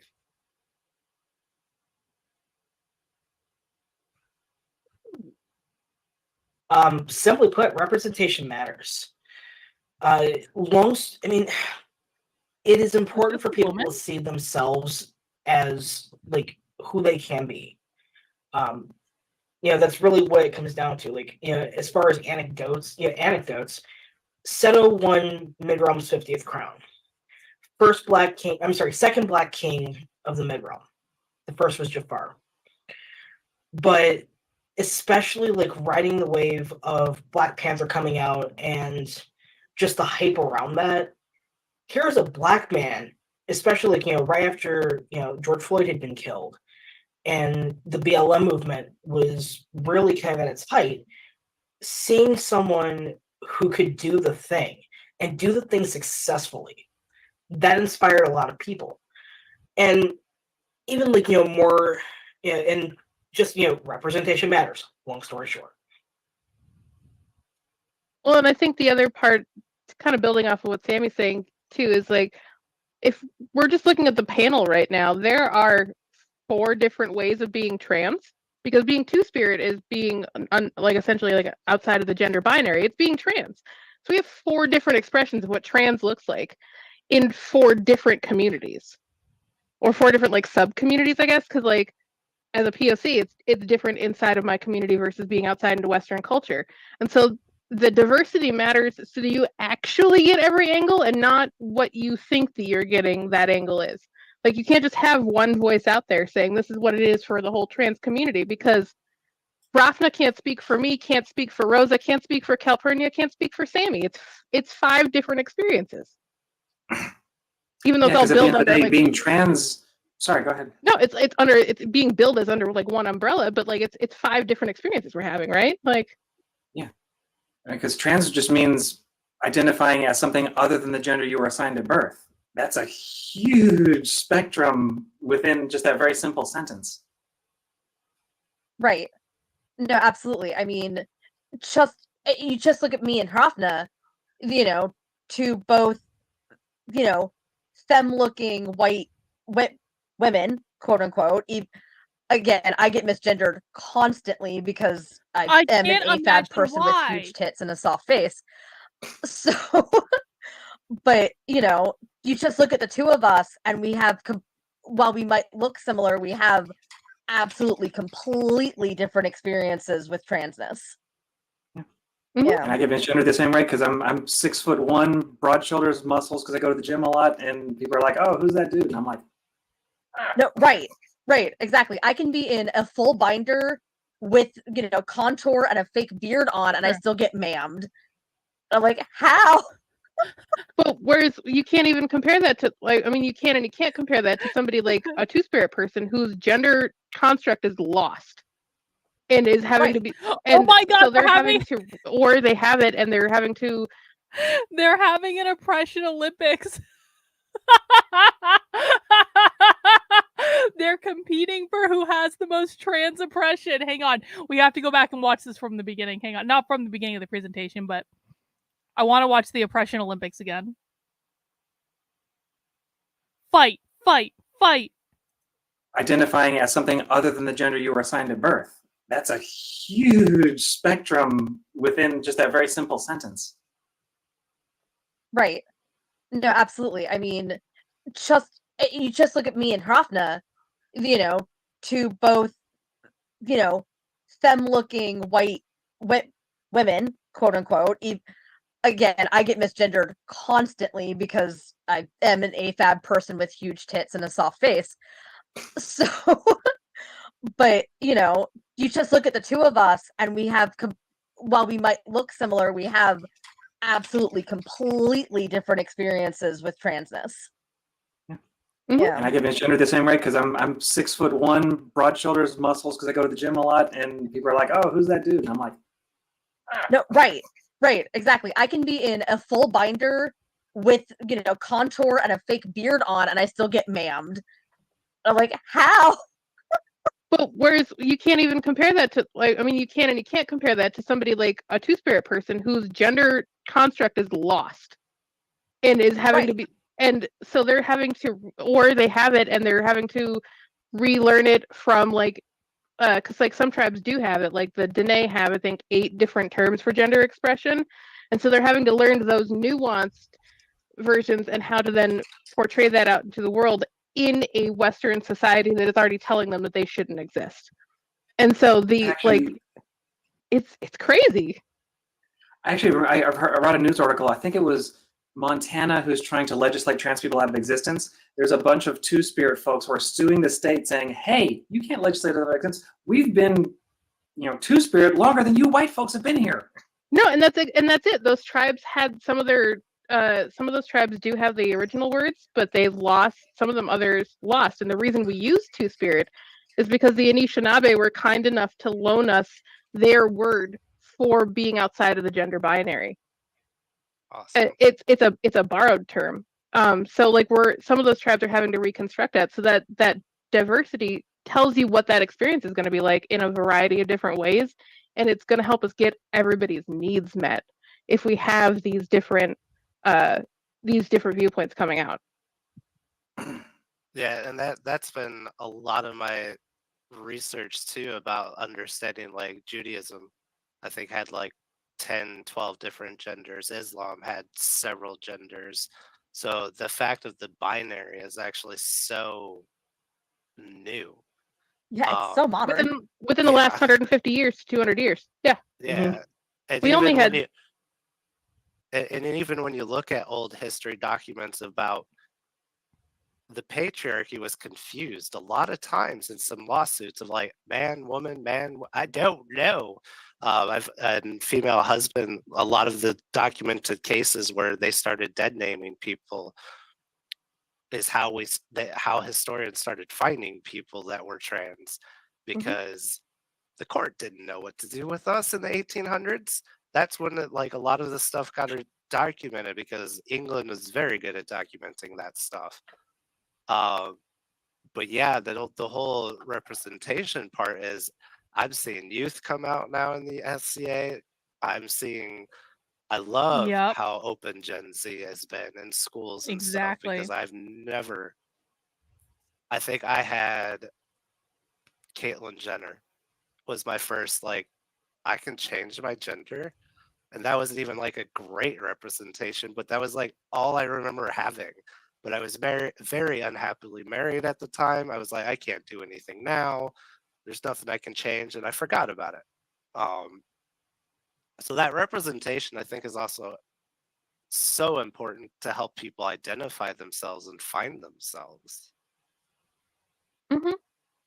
And I think that's part of why the millennial and older generation particularly struggled, like that middle generation between the baby boomers, queer community, and the Gen Z, because we had our elders die. And so we struggled to find who we were. And I think that's why there's so much more of a focus on having that representation and the diversity, because we lost an entire generation to 2 generations of it, and we're having to rebuild it. Yeah, as someone who's on the younger side of Gen X, I got to witness a lot of that. And on all the, living in Texas at the time, all the jokes that came along with it about look at all the, sorry to be crude here, but look at all the fags who are dying. And people were celebrating that back in Texas. And it was... People were celebrating it even in other places, though. As an older millennial who grew up in New York, they were still celebrating. It was, the gay people were there, sure, and they were having Stonewall, they were doing all these things, and it was fantastic, but there was still a bunch of people going, cool, the cops are killing them, I'm fine with that. Cool, these people are dying, I'm chill with that, let's leave them there. Let's not do anything to help them.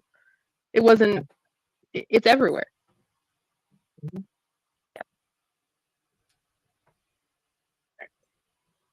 Rosa, got another question for us? No. Wow. Panel over. Right. I say we can pretty much just like have a whole conversation about like I was kind of thinking, I did not have the spoons to come up with questions, starting a new job and everything. But That's okay. I was thinking having more of the open He conversation, didn't even seeing prepare for the panel. what the people in the chat want to ask us, and kind of, because I figured we'd just start like doing our I just ADHD didn't tangents bother. and just go on different train tracks over, and then we'll eventually circle back like we do. Sure. If But you're neurodivergent, you know it, clap your hands. Right. Shannon did bring up in the chat that as an early Gen Xer, they remember that sort of period that we were talking about earlier of just, the elders were dying, and now we don't have that, and now we're repiecing it together. And I only bring that out as something that I noticed from the Indigenous community, because it's happening on 2 levels for me. Because there's always a systemic genocide of Indigenous people, and then watching the genocide of the queer community at the same time, I was just like, oh, these are the same. These are the same, though, right? Like, and identifying that I'm losing elders in both, and being able to tell both communities, hey, this is happening, this is why, and this is, Well, and you're talking about the intersectionality of like erasure. Just it's not not just genocide, but also just cultural erasure, plain and simple. Like, I have, like, one of the things that I have been personally struggling to do, not just as a queer person, because I mean, my queer identity is pretty rooted. Like, I'm pretty loud and proud. Like, I've taught classes for the last 6 years on trans identity and trans history, so I'm loud about that. But like, one of the things I've had to really seriously look at is like, what is my personal family background? Yeah, this is a good question, Rottweiler. How do they with my define mother, genocide where like exactly? she's telling me, oh yeah, like my dad was half Native, half Black, but like he had to hide that. He had to hide his Indigenous roots because, in the time that he grew up during the Civil Rights era, it was worse to be Native than it was to be Black, and being Black was still a crime, basically. So it's just like being Native was a crime. We only became citizens 40 years before the period that you're talking about. Yep. But still, because of all of that jacked up history that we have in the States, I have a whole section of my background I have no access to. Like, I know roughly like which cultural group I'm part of, but I have no tribal ties. So I'm like, well, what do I do? And it's the same thing we're seeing now, where we're seeing the same patterns of erasure happen with the queer community, specifically where people are going after the trans community and trying, with the bathroom bills, with legislation stating, oh, you have to identify as male or female. And nope. But it's important. It's important to make those intersectional ties to help save each other, because, like you were saying, the people in Montana are coming to the aid of the rest of the trans community and saying, you can't legislate us out of existence. Exactly. Based on this cultural fact right here that we have always existed and we have been here before you, and we will save everybody with this. You know what I mean? And it's that intersectionality of being able to call out to the other people. That's one of the only problems I have with Gen Z in particular is they have this need to sanitize queer history, and they're doing part of the work for them. What? Of like, specifically, it starts with like the keep kink out of Pride, and keep your leather at home. See, Rafna just Rafna's like, oh yes, let's have that conversation. No, but they're like, I'm with you, Rafna.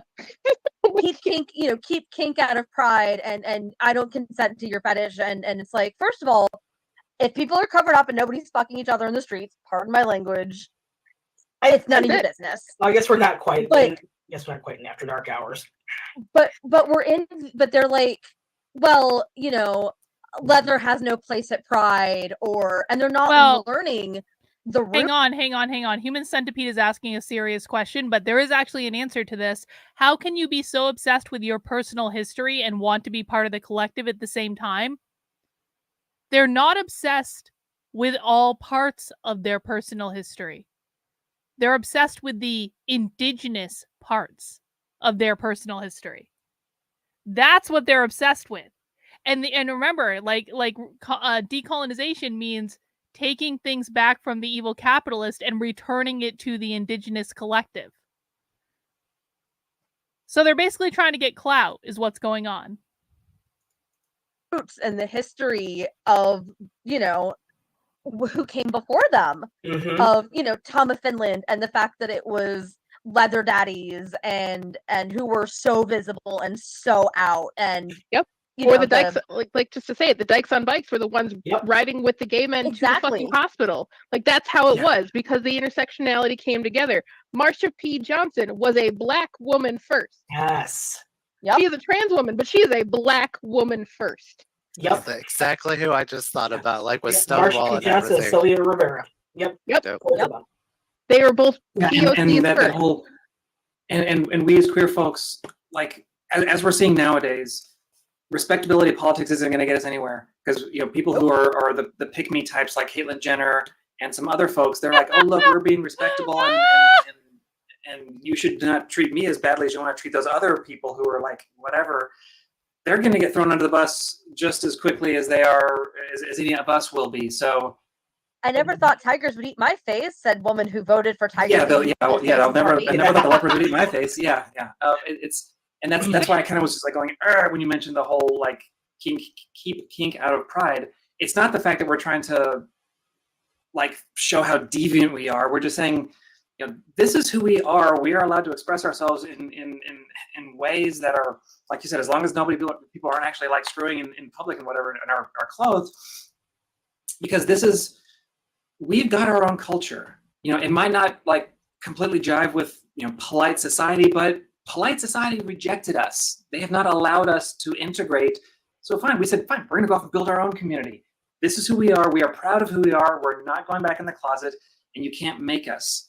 And people asking us to just be quote unquote normal. I have like the two, fine, it's two guys in a house with 2.5 kids, 3 dogs, and a white picket fence.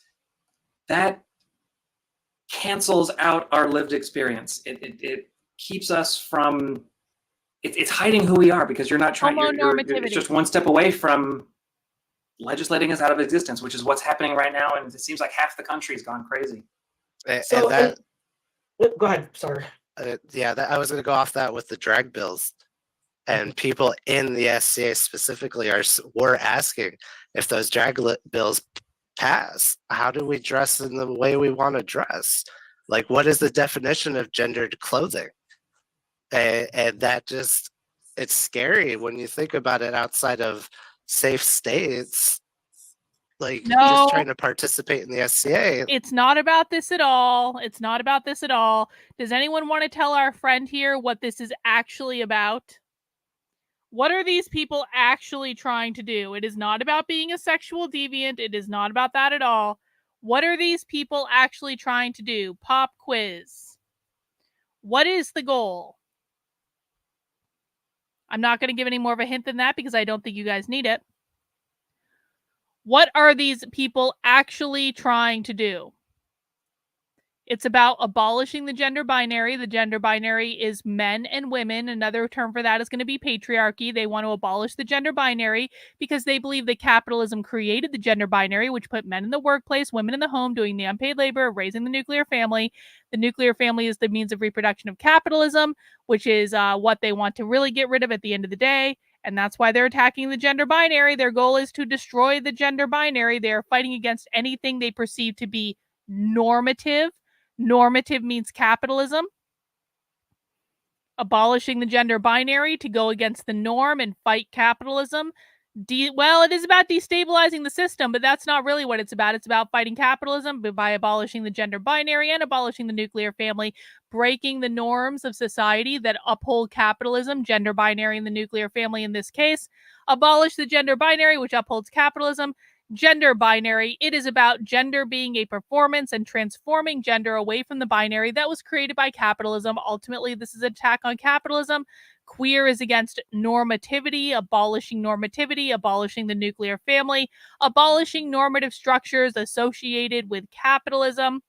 Lots of correct answers in the chat. But no, this is not about being a sexual deviant. I'm very sorry to burst your bubble. Like, I don't even know if my friend next door is going to turn me into the cops because I dressed in such and such clothing, and now you're illegally dressed because of these drag laws and everything. And it comes into play too when like you rent sites, and I can say this as somebody who did the seneschal aspect of it too. If I had to rent a site in a place where a drag bill got passed and I had people actively in drag at that site, somebody could fully call the cops on us and shut our event down, and I would have to be fine with it because I am the legal representation, and there would be nothing that I legally could do because I have to adhere to the modern law, and I would have to let them shut down our event unless I figured out ways and working with the LGBTQ community to help. You're not listening. We told you what that's about. I know that you guys want to obsess with pedophiles. I know you guys are obsessed with this. That's not what it's about. It's also not even what they're talking about here, so try to stay on topic, please. I need another beer. Hang on.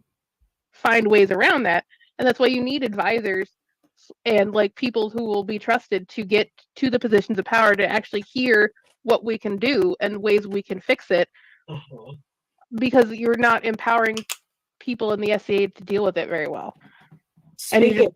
And actually, speaking of which, one of the things that we recently did in North Shield is we wrote into our kingdom policies that whatever site we rent from has to have a statement of equality.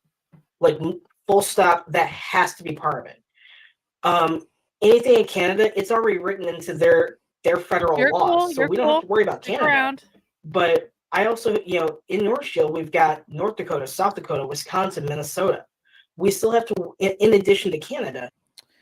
We do not care about your onesie and twosies that you can find on Libs of TikTok. That's not what we're doing here. What we're doing is talking about the activist left and what the activist left is doing and how the activist left shows up in the real world, because those are the people who are driving everything. The onesie and twosie crazy people on Libs of TikTok mean nothing to us. They are not the ones driving anything. I'm having that. So we've got to still worry about the facets from those states. Like, are we going to have places, is it going to be safe for me to go to? I mean, quite frankly, I walk into an event in North Shield, you can find me. I am a 6 foot tall, 300-pound black dude. You can find me. You're maybe one of 2 or 3 people who look like that. Yeah. That's maybe if a local knight shows up who has a very similar build to me. On a generous day, there might be 2 or 3 people who look like you. Right. Exactly. So it also becomes then a matter of safety. And again, it goes back to that intersectionality, where is it going to be, I kind of hate to say it, but like for North Shield, I'm kind of the litmus test where am I safe going to this spot? Because if I'm not safe going there, that's probably something you should be looking at again. Mm-hmm. And that's important. That kind of goes to the whole point of like, people who try to defend the patriarchy, mostly, cis white people. They're like, well, Patriarchy. why would I want to do something to weaken my own power? Well, in the end, patriarchy and racist systems hurt everybody. Yeah. They may not want to admit it, but cis men are limited by the patriarchy in what they can do. Like how they're not allowed to be expressive in their emotions unless it's like anger. They're not allowed to, like, I saw there's a stupid video that was last week from Matt Walsh where he was like, if you buy a Valentine's Day present for your wife ahead of time, that makes you gay. Oh my God, nothing is more fragile than straight male heteronormative, machismo. That is the most fragile thing on the. I'm on a Facebook group called "Must Man Harder or the Queer Will Unpenis Me," which is delightful. But it's all the this is soap that's shaped like power tools because you have to be a man, and if you bathe with regular soap, you're queer. And they're so fragile, and I cannot imagine how. But let me tell you though, sad that when we break the glass for them, though, it's so sad. And when we break the glass for them, they're totally freed, and they fight against it because it's what's comfortable to them. That fragility is comfortable, right? They think it's not as fragile. They think that their fortress is not based on sand. It's on stone for them. Their little fortress of manhood is unpenetrable, whereas we are showing them it's built on sand. Oh, it's got to be, right? It was exhausting. Thank you. Thank you. I mean, speaking of gender diversity, though, one of the things I have to say has been the most freeing about being transmasculine is the fact that I get to. Just for the record, I think we're going to stick with this presentation because they're just they're kind of shooting the shit right now. And it's like, there might be a lot of boring stuff in this presentation, but I feel like eventually we're going to land on just some gems, some absolute gems, but we just have to wait for it and we have to be patient. And in the meantime, we have beer and I have slime. Yeah, they're going to let one slip. They're going to let one slip at some point. We're going to be like, oh, and it might take an hour to get there, but that's what we're going to do. And so everyone sit back, kick up your feet. Let us know what you're drinking in the chat. This is happy hour. Please make sure you mount the like button if you have not already. And, we'll just sit here patiently until they say the quiet part out loud. Find what is masculinity for me.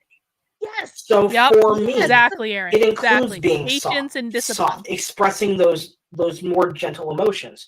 Whereas I can be very tender with my friends. I can snuggle up with my friends, and it can completely be non-sexual. I can express and say, "Hey, look, I really feel hurt by X, Y, and Z thing.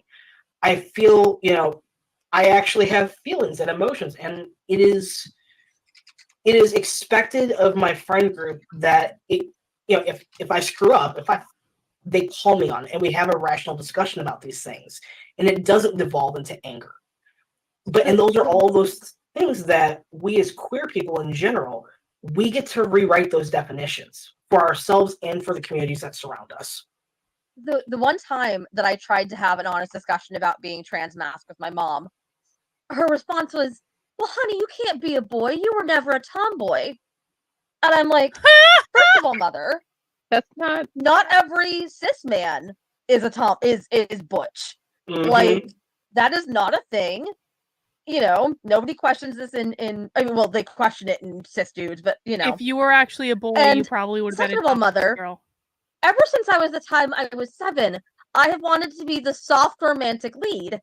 I am like, Mom, I am my expression of masculinity is I'm a twink. I know I'm a twink. I am a soft, small, little, delicate flower. What? But that's my version.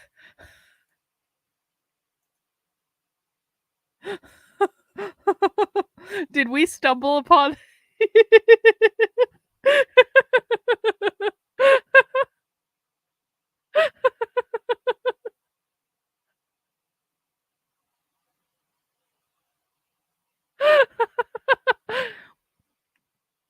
Does someone want to explain what twink is? Yeah, she said she's a twink.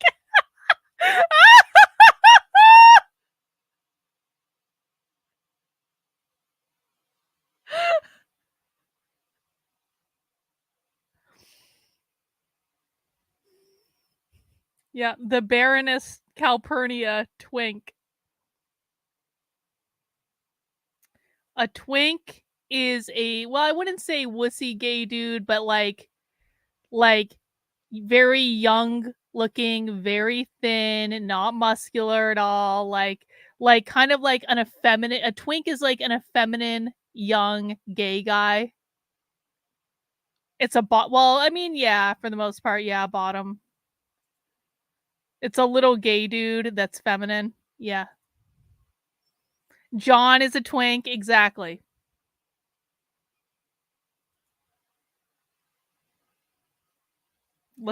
We need to relive that. That was great. Ever since I was the time I was 7, I have wanted to be the soft romantic lead. I am like, Mom, I am my expression of masculinity is I'm a twink. I know I'm a twink. No. I am a soft, small, No, little girl. delicate flower. No. But that's my version of manhood. Like that is my version of being not a twink girl. masculine. I'm sorry. That's not Yeah, real. The patriarchy says that you can't do that real. as a man. So Yeah, the whole toxic masculinity that I tried to live up to, because that's I tried lowering my voice because I didn't think it was low enough. I tried being the bacon, whatever, bring the bacon, whatever that thing is. The breadwinner. Yeah, that one. The one who brings home the bacon. Other food yeah. metaphor. Yeah, that one. I'm not autistic at all, not understanding metaphors. No. Anyways, something about BLTs. Yeah. There's bread, there's bacon, I don't know. A crown. Lettuce. There's no tomatoes. What? No, it's bisexual, lesbian, and transgender. You just need a G in there somewhere. Yeah. Gouda. Yeah. Ooh. That Yeah, works Gouda for me. cheese. There we go. So trying to figure out those weird social norms of it cut off communication, it cut off lots of things that I was just like, this isn't me. Why am I trying to why am I trying to fit into this role just to make somebody else happy? Like at the time, my wife. Why am I her trying to make parents, my wife happy? all these other people that Why I tried would be to doing that? live up to their values, my which was the wife. first thing I worked in therapy. It was like, we're going to create your own values and stuff. And I'm still to this day working on what is my authentic self? What makes me valuable? My partners always are trying to help me understand, like, don't make myself less than. I can be emotional. I still have the toxic masculinity of oh geez, I went through so much therapy trying to work on emotions because I didn't understand them, because I packed them away in some little box in my head because I wasn't allowed to have them unless I knew why. And I think that this circles us back around to why it's important to have a diverse panel, though, because these are different experiences about being men in Western culture. Mm-hmm. Specifically men in Western culture. Whereas like you and I, Sammy, we're going to have different views of what being a man is inside of the Black community or inside of the Indigenous community. Because what being a man is or what being a woman is going to be a completely different lens. Entirely. Oh, yeah. And I mean, like, and actually speaking of which, like, for the first 26 years of my life, I identified as feminine. Some variant of feminine, and I've always been very forthright and kind of aggressive.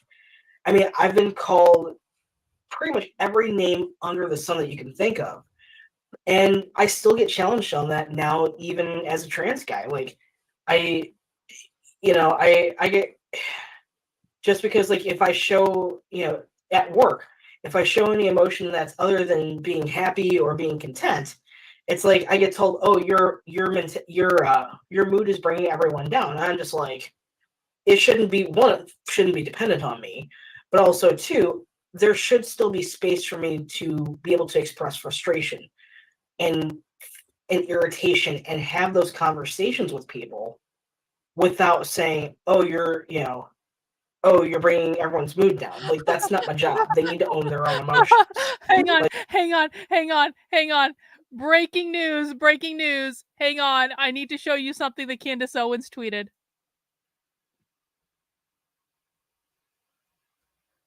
Hang on. Breaking news. So did everyone see this video of P. Diddy beating up his girlfriend? I didn't think too much of it at the time. Because, like, duh, right? Candace Owens. He's not in jail because he's a Fed/CIA asset. Kanye tried to tell everyone. This is P. Diddy beating up his girlfriend. Hang on. Watch this.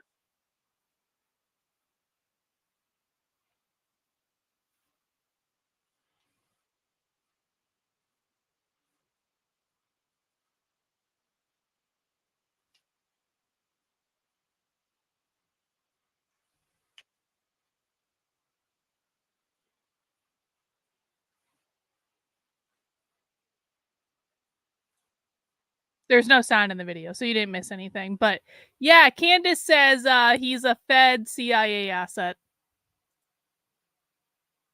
I wonder if Candace has been talking to Kanye.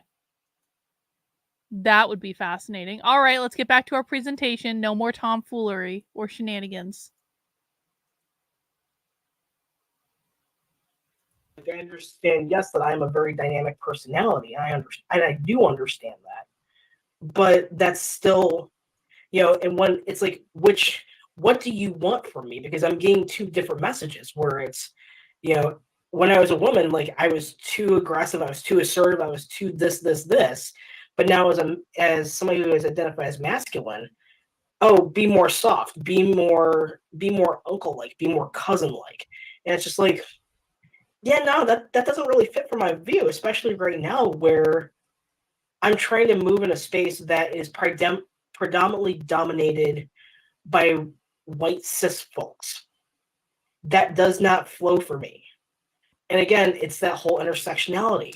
Like, yeah, and we see that, and I'm trying to bring this back to the SCA. This is very predominant here in the SCA. For example, again, kind of using Ducky and I as examples, we're both moving towards a path to peerage. Because if I remember correctly, you're a protege. Yes. No, I gave that belt back forever ago. Fair. Calpurnia's a protege. Calpurnia's a protege, right? Yeah. No, okay, I gave that belt back, but that speaks to the community that I'm in. That I would not want to be a peer in the community that I am in, because I look at that group of people and cannot see leaders at all whatsoever. And because of how they treated me about like gender diversity issues and about things like that, where they not only like stuff inside the binary, like issues between men and women, but also like how they treat the LGBTQ community and how they treat specifically the trans community in this kingdom in general. I cannot look at that group of people and treat them like peers and treat them like leadership like they should be. Oh, but Shannon has a comment or a question. Shannon? There we go. Just what you were touching on, that mindset in the SCA. I mean, my first event was in the early 1980s. This woman is absolutely a communist. And I've been in and out of the SCA 100% a communist. Ever since then. I live in Ontario, but my protege is in Caid. And I'm not my protege, excuse me, my pelican. And pelican. Not being a heavy weapons fighter, not being the stereotypical, was believed at the time, cishet man, there was a certain level of discrimination I felt because I wasn't being what other people in the SCA thought a man in the SCA should be like. Daniel, what is a pelican? And that's one of the reasons why, before I came out about a year and a half ago, I was convinced that everybody was going to leave me because I just I'd seen other trans folks treated so badly within the SCA, like to the point where they left. So I figured that was going to happen to me too. And I agonized over it. I thought about just ghosting and leaving. But in the end, I'm stubborn. And I figured it was my job as, then I have not been granted laurel yet, but I've been a knight since 2008. I said, you know what? This is the time for the whole Defender of the Week to stand up. And I said, this may be an absolute shit show. I may be ostracized or whatever, but they're not going to run me out because I want to. Hang on. Trendlin is educating us.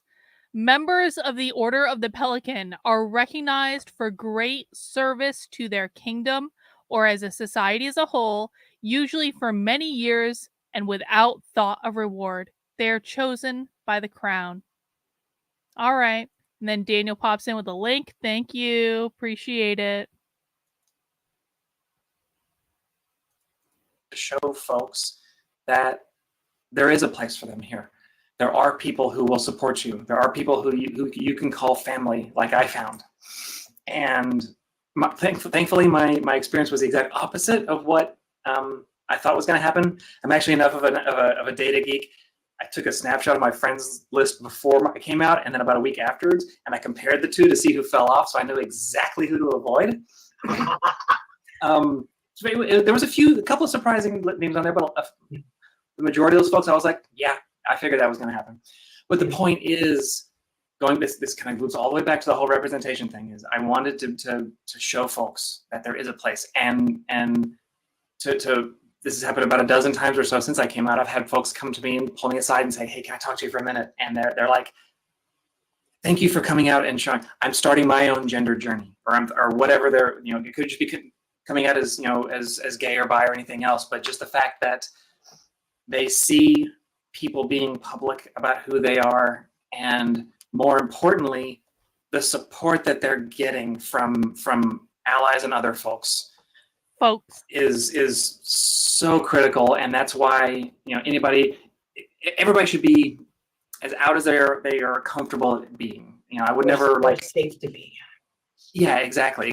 And based on where you are in the country, like I was in Texas, pretty effing horrible.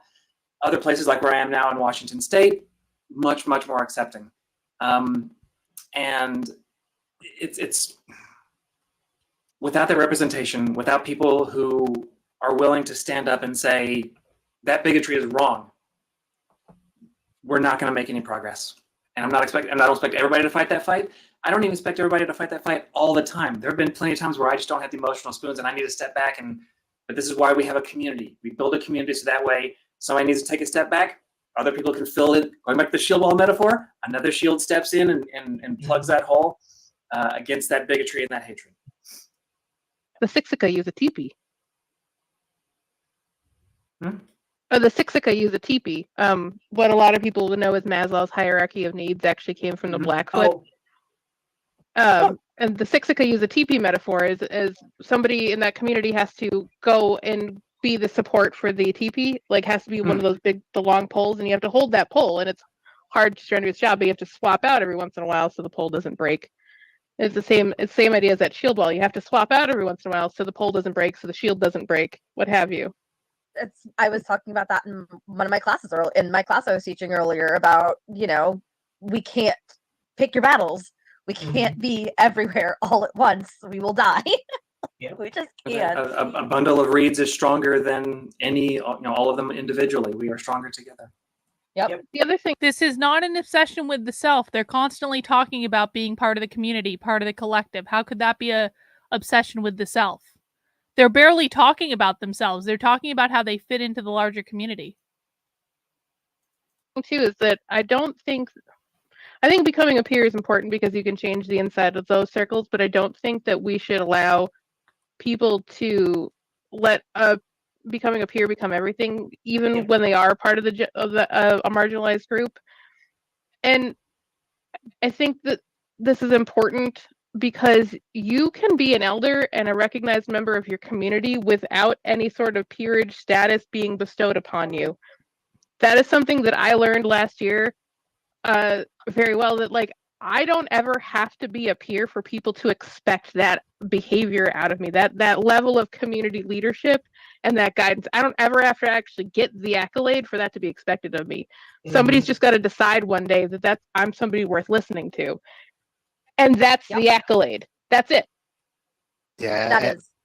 That is absolutely true. Yep. As somebody that... Sorry. What's up, Anna? So the irony in that is that stick her crown that is actually what makes you a peer. Yep.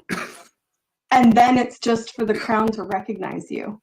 You are already a peer when you act that way, whether or not. Let's not get into peerage. Let's not get into peerage circle politics and things I know, like that. I know. Just like, but there is a difference between the behavior and the recognition. Yes. So, anyway, peers are recognized, not made. That's a whole nother conversation. I've been part of this conversation.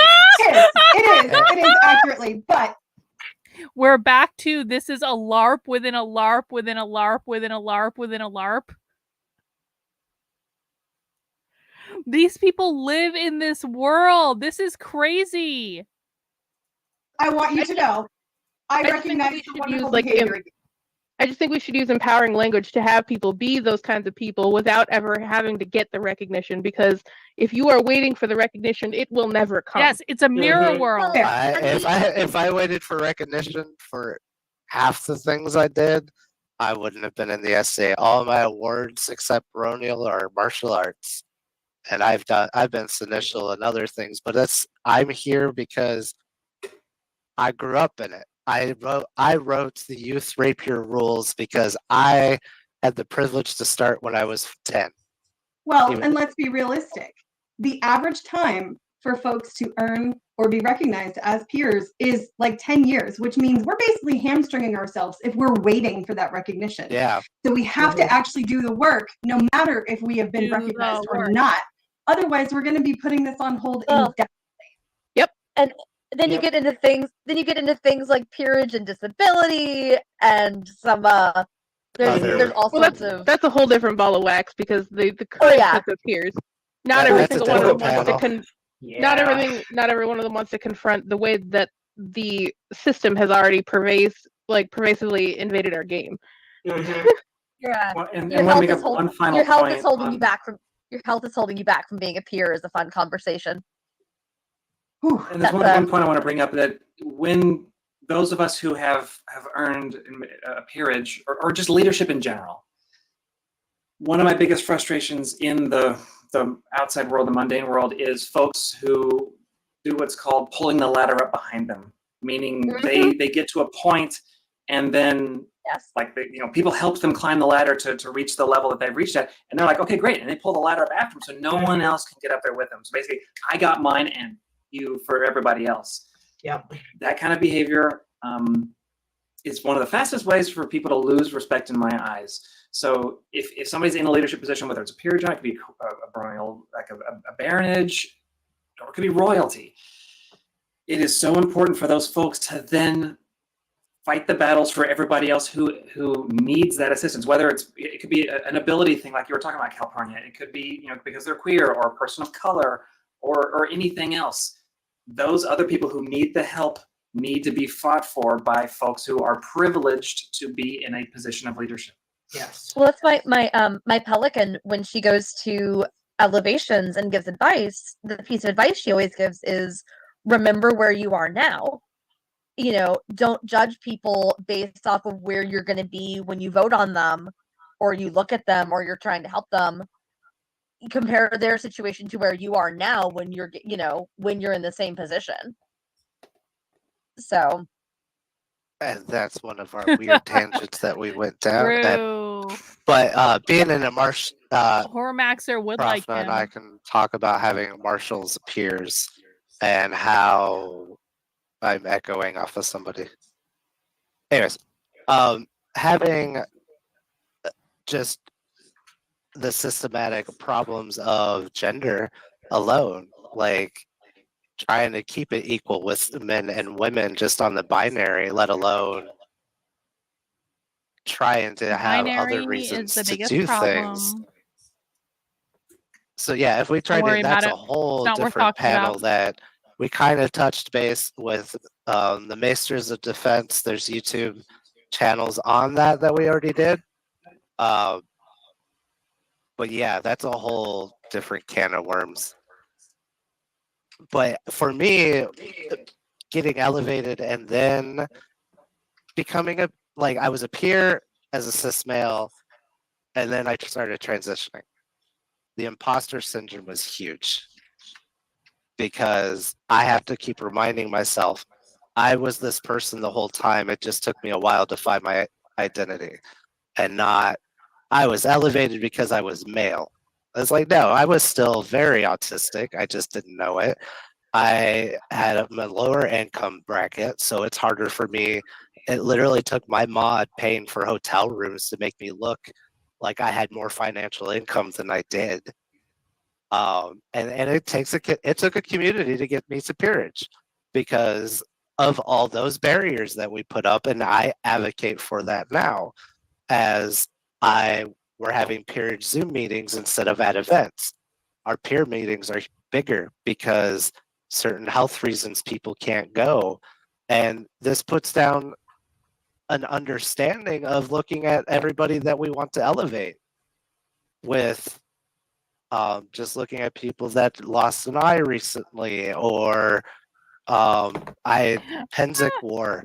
One of my favorite things I saw was somebody learned how to modify their wheelchair so they could do all the big war points. And they had Peter and Professor Peter was that person's horse. So, but getting those ideas, we have to have that leadership of how do we show people what to do? Where's the tools that we had to learn so they can start a little bit more ahead of us and get that better? But it's a very long, slow, frustrating process, especially at a leadership level that I've blown up in my peerage group because I'm like, it's so easy to change, but it's not.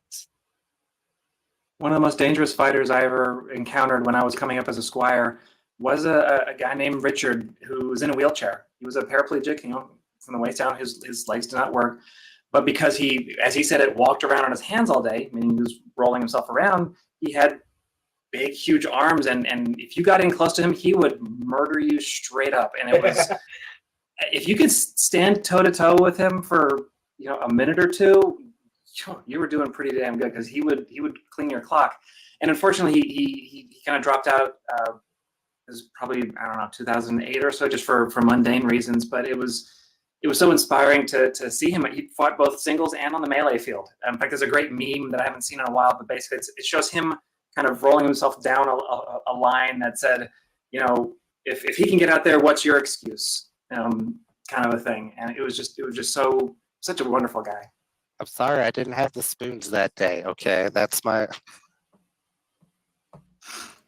But that's all it should take too. Is like if you say I don't have the spoons that day, we should lay off you. Yeah, and it should be that the talks about equity when you're talking, especially in these marginalized groups, should just be that at the end of the day, it should just be okay. This person did it. That was a complete sentence. Yeah, no is a complete sentence. And that is why I took a very long time to get squired. I wanted to make sure I could have those healthy boundaries.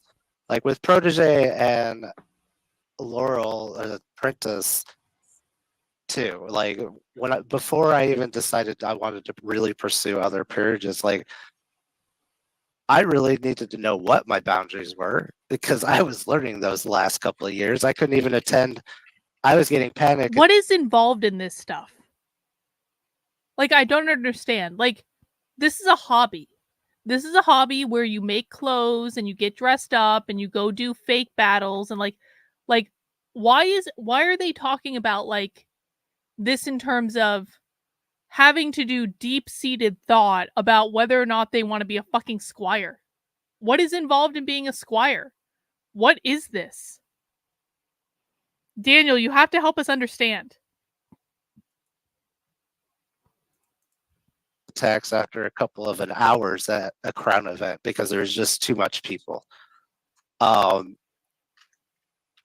But that goes back into our identities and everything. What does someone get when they get a peerage? Is it just about recognition that you've like gotten like votes to have a title?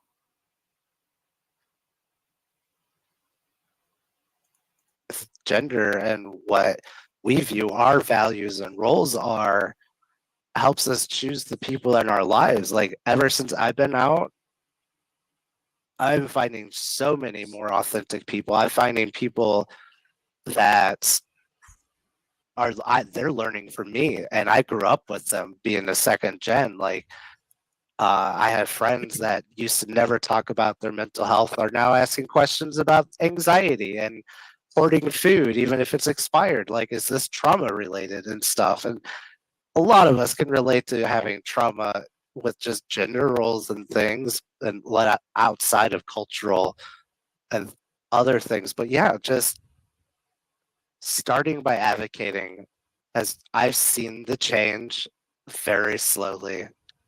Of the last 6 years since I got divorced and been quit drinking and then found myself.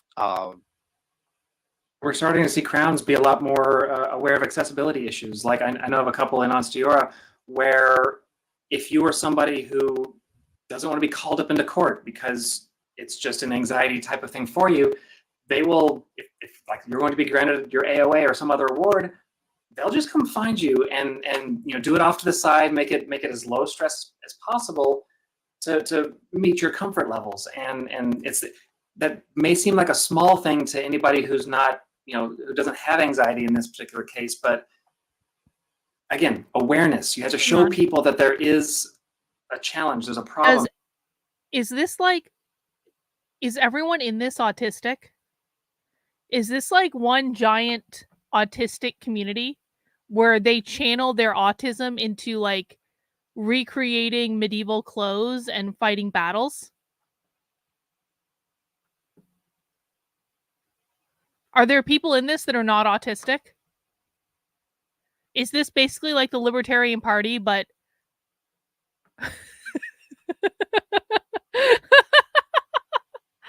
oh no. It's like drama class or theater troupe. That needs solving. If you don't know that something needs to be fixed, you can't fix it. And educational events like this are massively key. Is everyone in the world autistic now? I'm really starting to think that everyone in the world is autistic. I don't think I'm autistic. I think my husband's autistic. I think I've learned autism. Through virtue of like being around way too many libertarians and having to get like really anal about like woke stuff. I feel like I've learned autism, but I don't feel like I'm naturally autistic.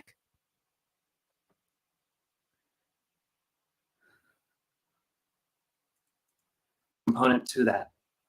Well, especially when you're talking about making things, to kind of circle it back to what you guys were talking about, the fighting aspect of it too. You need people to come tell you what's going wrong and what's the matter so you can actually improve the system, right? Everyone is autistic. Because I remember Vaccines got us when I all. was starting to fight, I would tell people that the system was broken, but they didn't have an interest in fixing it because there wasn't anybody else around me that looked like me to improve it for. It was just for me at that particular moment. There was one other femme-bodied fighter, and she was in the middle of moving, and I was using her kit. That was it, though. There was literally only one other femme-bodied fighter in the entirety of our barony at that time. And so if you chase, like, you need the diversity to come tell you how to fix your program. You need the diversity to come tell you how you can adapt, because what those guys were doing was using, they were teaching through pain, number one, which is not how anybody in the gender minority is going to learn at all whatsoever. If you're a femme presenting person, that's going to trauma and trigger you. Well, listen, I have no doubt about this. I've been to like reenactments and things. I've seen the type of stuff people make. I have mad respect for it. I'm not trying to shit on like the craftsmanship behind this stuff. I just think it's funny that they're talking about this like it's a real thing, and they're doing a whole diversity training series around being in this LARPing community for autists. Like, this is like, there are like 30 different videos in this diversity training thing. That's a lot for a fake kingdom. Like, this is not real. Kingdoms are not real. Barondoms are not real. Peerage systems are not real. Like, I'm very sorry. It's okay to play pretend, but like, to create a whole diversity train. And they're taking it so seriously and having these discussions. Like someone needs to just grab them and shake them, be like, "You're LARPing!" And it's fine to LARP, and I hope you have fun, and I hope you enjoy your hobby. There's nothing wrong with having interests, okay? There's nothing wrong with putting on medieval clothes and having battles and all that, but like, this has just gone too far.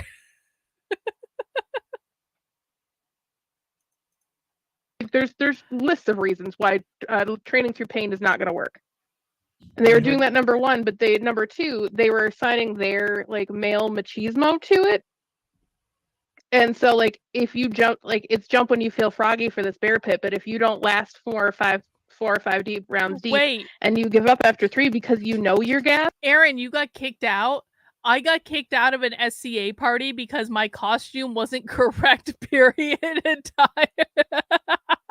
See, this is what I'm talking about. This is silly. It's silly.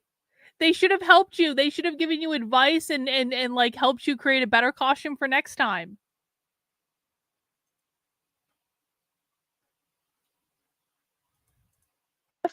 Then you've given up and you're not worth enough. And they're teaching through mental and psychological pain. And it was working on the men because the men don't know better, just for like lack of better terms. That's how they're accustomed to. Right. But it was not working on me, and I was sitting there going, no, I don't want to keep going and fighting. Like, yes, fighting brings me joy, but I don't want to go where I'm going to get mentally and psychologically abused. And it wasn't because these men wanted to do that, but it's because they didn't know how to train any other way. Mm-hmm. So I did see a question that I kind of want to talk about, creating quiet spaces. I have a person here that just stepped down from Blatha Nor that set up a specific tent that only certain people know to kind of create a safe, quiet space. They're kind of new. We are actually working on it with the Shadowlands, I believe, on making signs for safe, quiet spaces to kind of help people know where can they go de-stem and where can they go be themselves, and or whatever whatever needs that they need. Haid is also making some of those intentional spaces as well. At least one person is trying to make those intentional spaces, and she's bringing that tent with her wherever she can go. And it not only has like that space for you to unwind, but she also has like fidget toys, cooling rags, extra water bottles, earplugs, headphones to like to take out, to minimize the stimulation. Just like she's bringing extra sensory stuff to help minimize the overload. So in Trimaris, we're doing one that is so I have what I call my caravan, quote unquote, CARE a van, where I have bug spray and band-aids and hair ties and safety pins and cheese crackers and literally anything you could want at an event. And we're going to be doing the quiet tent. So if your kid's having a meltdown, or you need a place to de-stress or breastfeed or whatever you need a quiet space for, where we have pillows and a cot and snacks and all this, like we're doing like a whole, mind you, Trimaris is we're a much smaller kingdom, so it's easy for us to get that to a lot of events, and I know in some of the bigger kingdoms it's harder to get that to everywhere, but I've seen a few places doing it. I mean, so like I mentioned, I've lived in both the Mid-Realm and North Shield. Both kingdoms actually, depending on where you are, I know that that Finn mentioned in the comments that it's kind of limited based on the rooms at an event space. So I know in the Mid-Realm, when they're able to, based on the event space, they do try and set aside a quiet area because people do get overstimulated that is separate from the royalty space. It's just literally a space where, like, if you feel overstimulated, go chill out for a little bit. And it's open and accessible to everyone. Just because people need that. Like, even, like, I am a dyed-in-the-wool extrovert, but sometimes when I go to an event, depending on what event it is, it can be very overstimulating. and it's nice to just kind of get away for a few moments. They had a slave auction? Seriously? And no one had a problem with that? Maybe grab a drink of water from the fountain and just sit for a few minutes so I can catch my breath.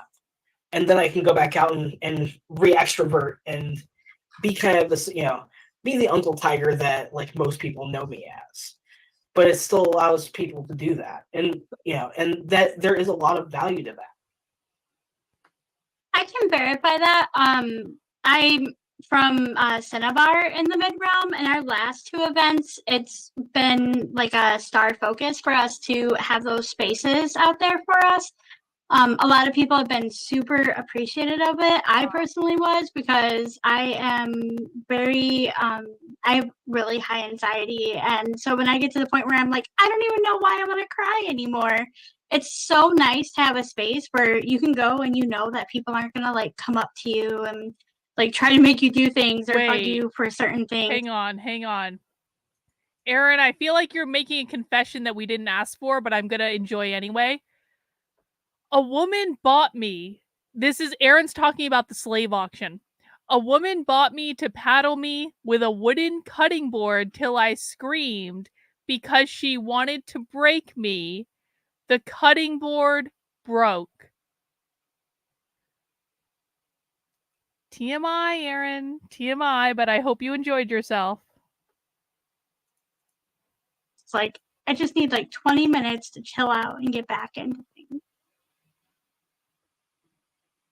Yeah. Yeah. And, Oh, sorry, go ahead. and as we can see, this is also where I've changed my stances on a lot of things, like why women's rights are important for trans rights and stuff. Like, it all kind of goes together when it comes to how do we make everyone feel welcome.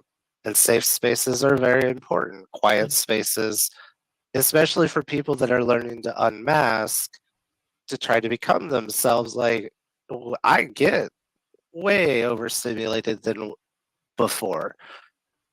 And I'm learning that I was self-medicating a lot with alcohol, but relearning new boundaries and new limitations has been a huge thing I've been working on for the last 2 years.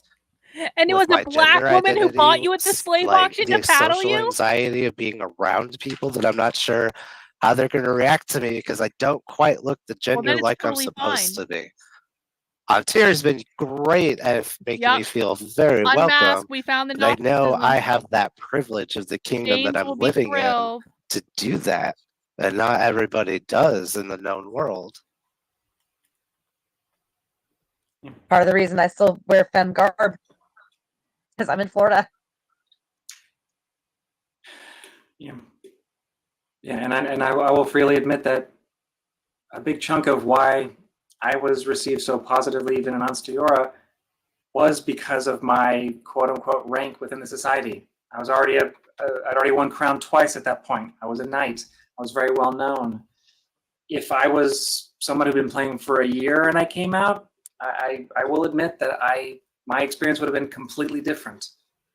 Oh, that is absolutely true. It's Like absolutely true. I've been non-binary presenting, but still fairly femme for years in the SCA, and I've just started socially transitioning as much as I have in the last year, 2 years. And if I wasn't, I would not feel anywhere near as safe as I do if I didn't have the community that I did and been playing as long as I have. Yeah, and again, that's why I want to make sure that when I've met other folks who are gender nonconforming or queer of any kind, on day one, it's like, okay, if I can be their advocate, be their support, know that show somebody, hey, if somebody gives you crap, come talk to me. I will help take care of this issue for you, because I don't want them to have that, run into that bigoted person. Is everybody here familiar with the term the missing stare? Mm-hmm. Wherever that is. I don't want them to run into those missing stairs and have a bad experience and get run off because of like 1 or 2 people when there's a lot more folks out there who will be supportive. missing stair thing's a whole other conversation we can have, and that would probably take up a whole hour and a half by itself. They had a class on it. It's all recorded, so you can go check on it. I think they called it the broken stair. Actually, The that broken was- and missing that stair. was- I said that was actually canceled for this evening because the instructor couldn't make it. Never mind. Yeah. Dang. Well, but there is a big difference there too, just between a broken and a missing stair too. Like some people are intentionally broken. Some people are there to make a problem. Other people just don't know that they're broken.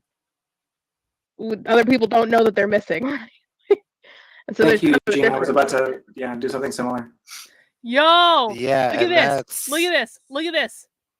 There's a whole wiki with these people. Look at this.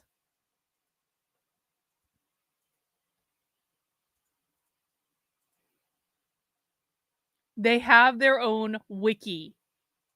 So if you need to look up what they are,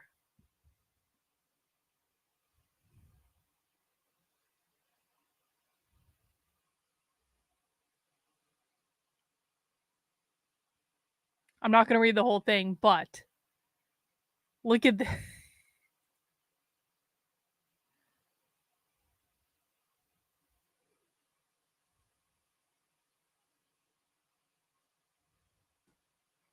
Hang on, let me go back to the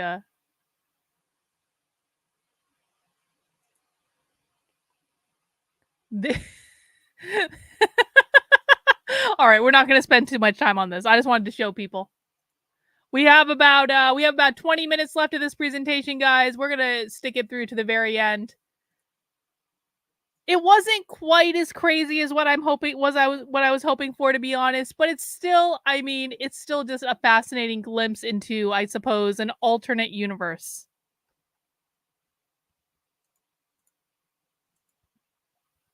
I tend to have to find somebody with less anxiety or more extroverted, random word, extroverted than I am, because I know when certain things happen, but I don't know how to approach it because I don't want things to get horribly out of problematic because I go mute very quickly when it gets stressed. I go nonverbal and everything. Nina's Genevieve's active bystander class may be very helpful to you then, because I think that you can apply some of those techniques, because it's not all about direct upfront confrontation. Sometimes it's about distract. Sometimes it's about deflect, or just getting somebody out of the out of that space. And it doesn't always have to be direct confrontation. Yeah. And so I think that is something that we could all practice too. Is just like remembering that being that advocate for somebody doesn't always necessarily mean standing up and being direct. I'm sorry. I found a coronation video of one of the people that we're watching. This is the trans woman being made a lion of something. Let's watch a coronation. It's only 4 minutes long.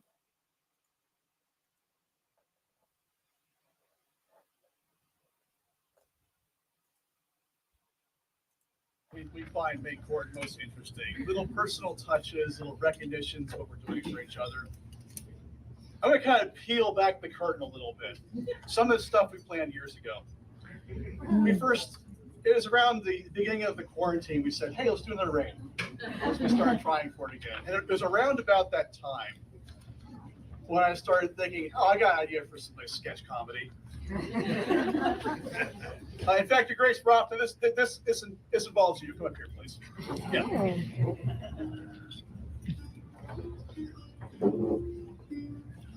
It's a funny story, I promise.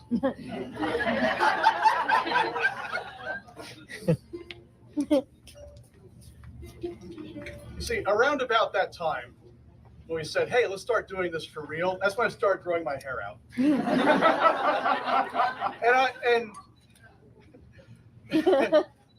And I was all set to, do this whole little sketch comedy up here about, hey, guess who's inspired me to, join the club, dudes with long hair.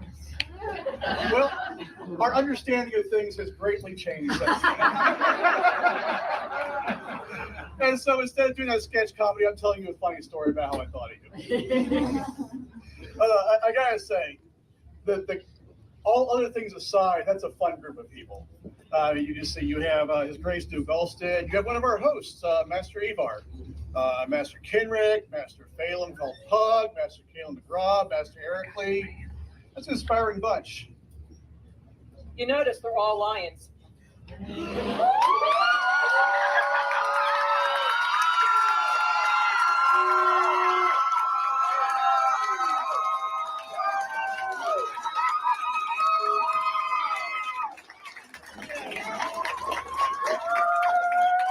What does it mean to be a lion?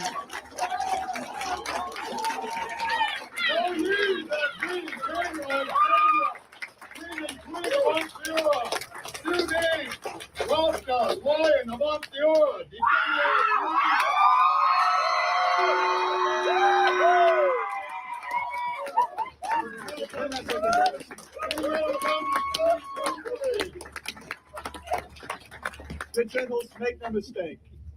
I've wanted to do this for many years. For many years, I've called Ravna one of our ideal knights. Of undoubted many accomplishments, undoubted many skills, of uncounted hours of service to make others enjoy the game. One who will never let her own ego stand in the way, no matter how justified that might be. Good gentles. Defender of the dream, be like Ravna.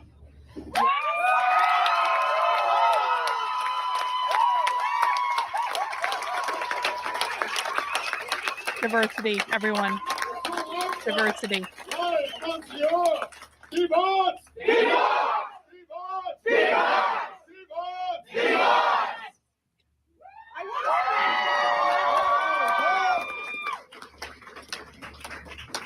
I am choosing to. Well, everyone has their thing.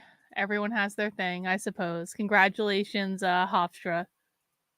I just can't even believe this. People are so creative. You have to give them that. Sometimes it just means getting them out of that space.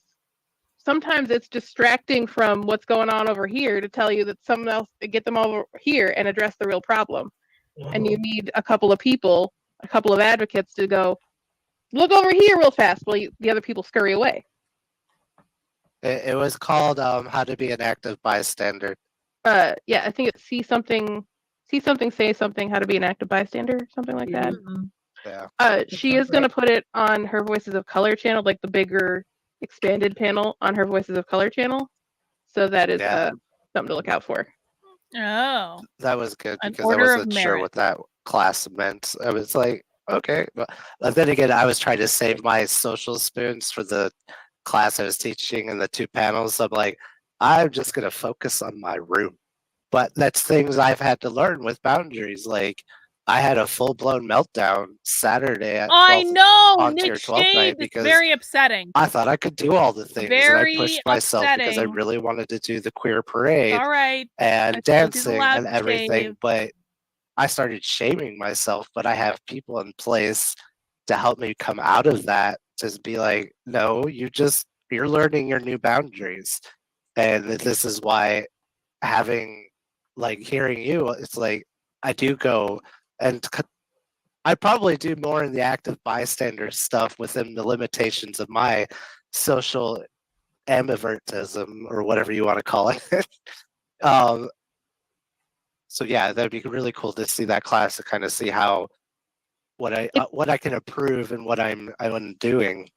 It's like 6 different things, and it's not like it's just saying that being like somebody who steps in and advocates isn't just necessarily that direct person who calls out. Sometimes it's people who distract. Sometimes it's people who call in. Sometimes it's people who document. Mm-hmm. You know, it's multiple steps and multiple different kinds of advocacy. Yes. Are there any questions from? Yeah, let's just get there. So I sorry, I'm like kind of doing the thing because I'm also used to being like teacher sort. So, are there any questions from our attendees that you'd like us to answer? We are here at your disposal. It's true. Please don't dispose of us, though. I'll be really sad. I mean, it might be a little hard to get here because, like I said, I do live in the frozen north. I'm a tourist destination. People can come try, but they can't find me. I would say, if you want to come to rural alligator-infested Florida, I can't get power through to the you. mountains right now. All our passes are closed unless I Oh, want to geez. fly. Cersei, that's totally fine. Like, if you have questions, like, I'm pretty sure that, you can bounce them to us, and we'd be happy to answer. Cersei's always slow in my household, so if she has any questions ever, she can always come to me. And if I don't know it, I will come to you all. I know. Yeah, my partners are saying it's like, yeah, we're stuck in Arkansas because all our passes are closed pretty much. Oh. Oh. Well, actually, they have more snow than I do right now. Yeah. But I mean, just didn't want to go anywhere today.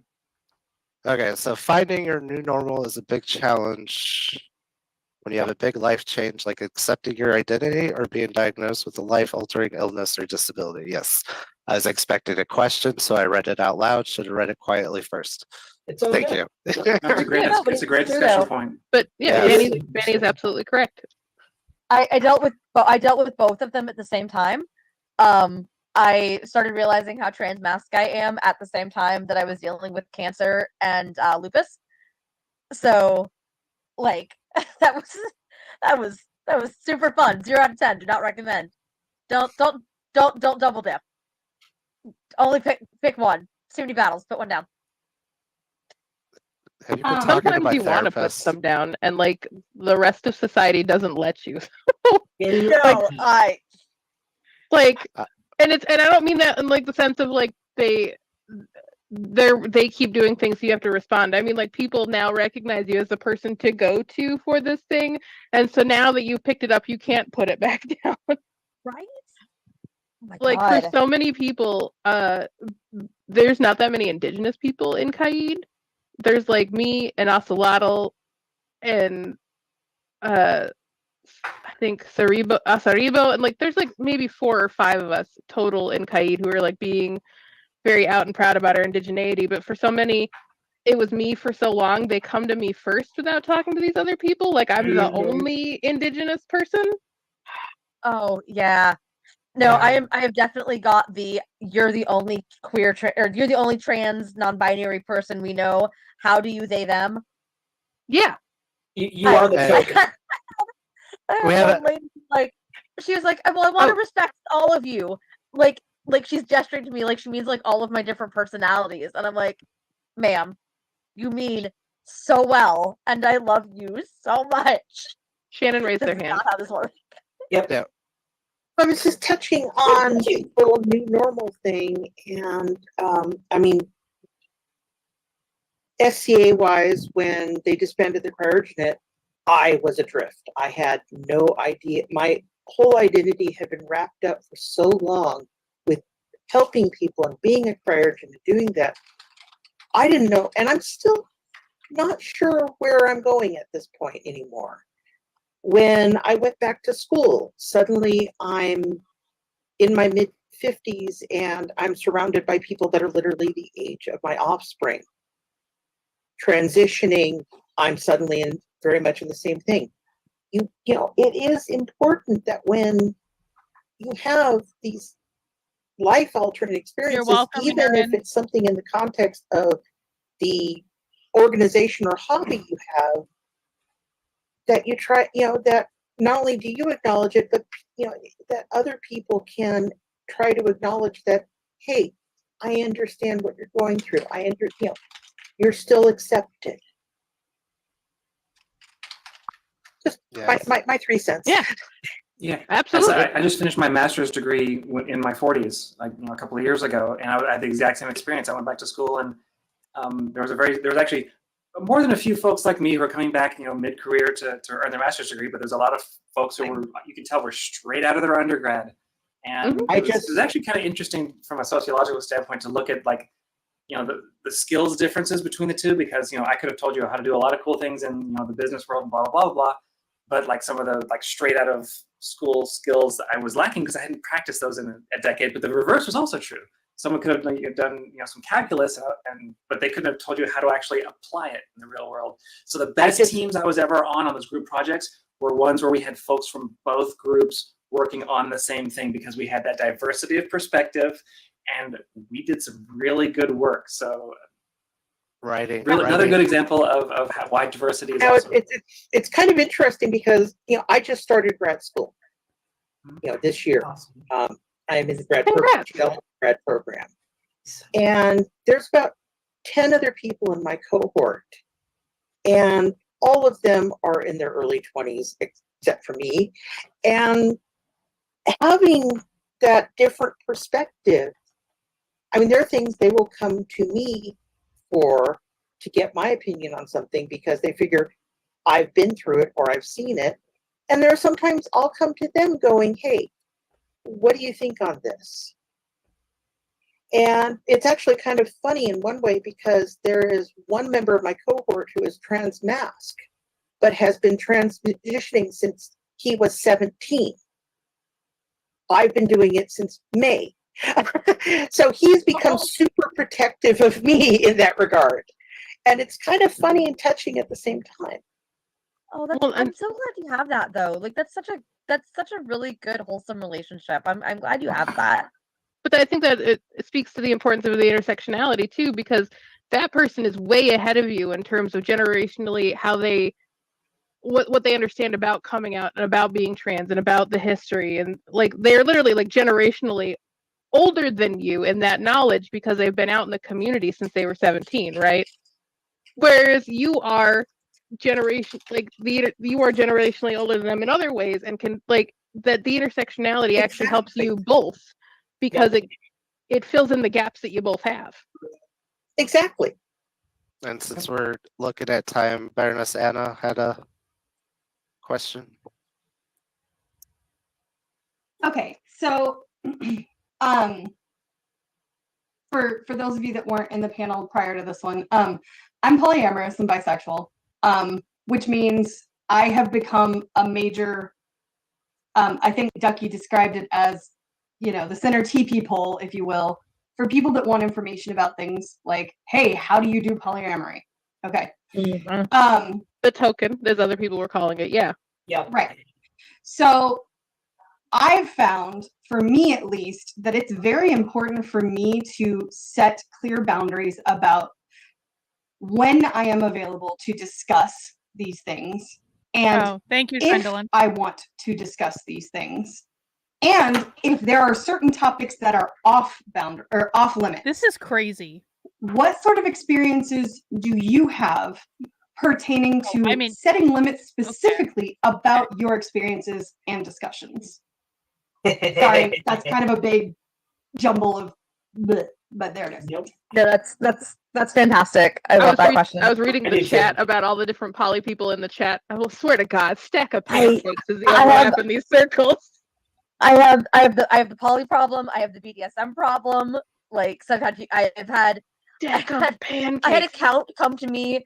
I had never spoken to this count more than like 5 minutes in my life, and he was like, "I need to ask you a really important question," and I'm like, "Yes, Your Excellency." He's like, "Can I talk to you about how to be a submissive?" And I'm like, Jesus Christ. Not here. Not here you can. I'm not even Christian, but Jesus Christ. Like, I've had similar experiences because just people are going to learn about a lot about me in a particular second right now.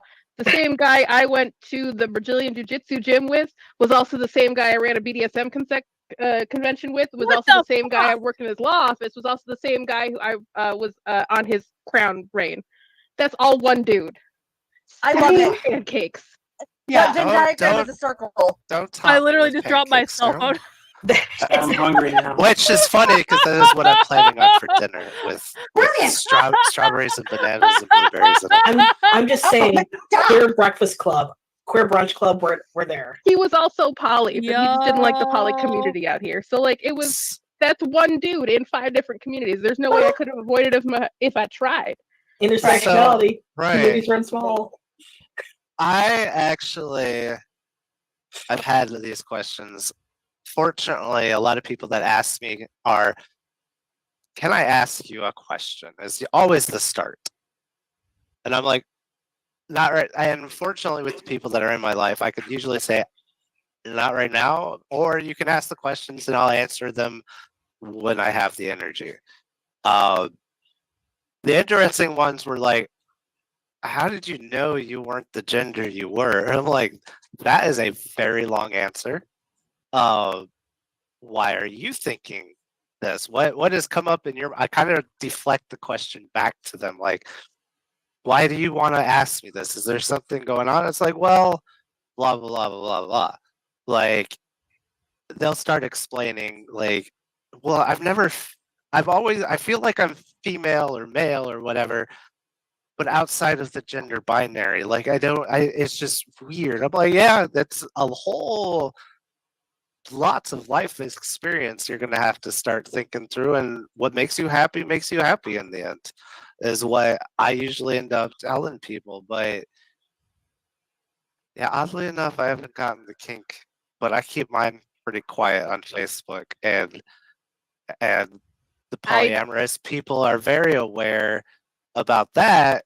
But yeah, those are interesting questions that I don't, I but that's haven't just had. because they're gonna find me for something. I'm already brown. I'm already queer. I'm already non-binary. They're gonna find me for something. Might as well be loud about everything. Smoke. You can't see me. My favorite is making straight people question their sexuality. Oh, yes, because No. I'm transmasc non-binary, but I do femme drag. Nice. So I get the like. I'm so confused. You're hot, but I don't know what you are. Wait. And I'm like, just go with it. I'm trans mask, non-binary, a baroness with they, he pronouns, and I do femme drag. This person is so confused. I wonder if this person's on Twitter. Better. Just go with it. Yes. I find you attractive, but I don't know what to do. And a twink. Why do you have to do anything? And that person identifies as a twink, but they're doing femme drag. Bro. I flipped my whole polycule. All 4 of them identified as straight before me. Oh, that's funny. And brilliant. Congrats to you. Yeah, my whole polycule's been queer from the get-go. Like, To answer your Gender fuckery for the win. So Anna, to actually answer your question, because I don't know if we did. We did go another tangent, but they're fun tangents, so it's all good. To answer your question, because I can have the same problem as Ducky, where I'm 6 foot tall, 300-pound black. Yeah. I'm black, brown, queer as fucking loud and They're proud. gonna find us. I mean, kinda.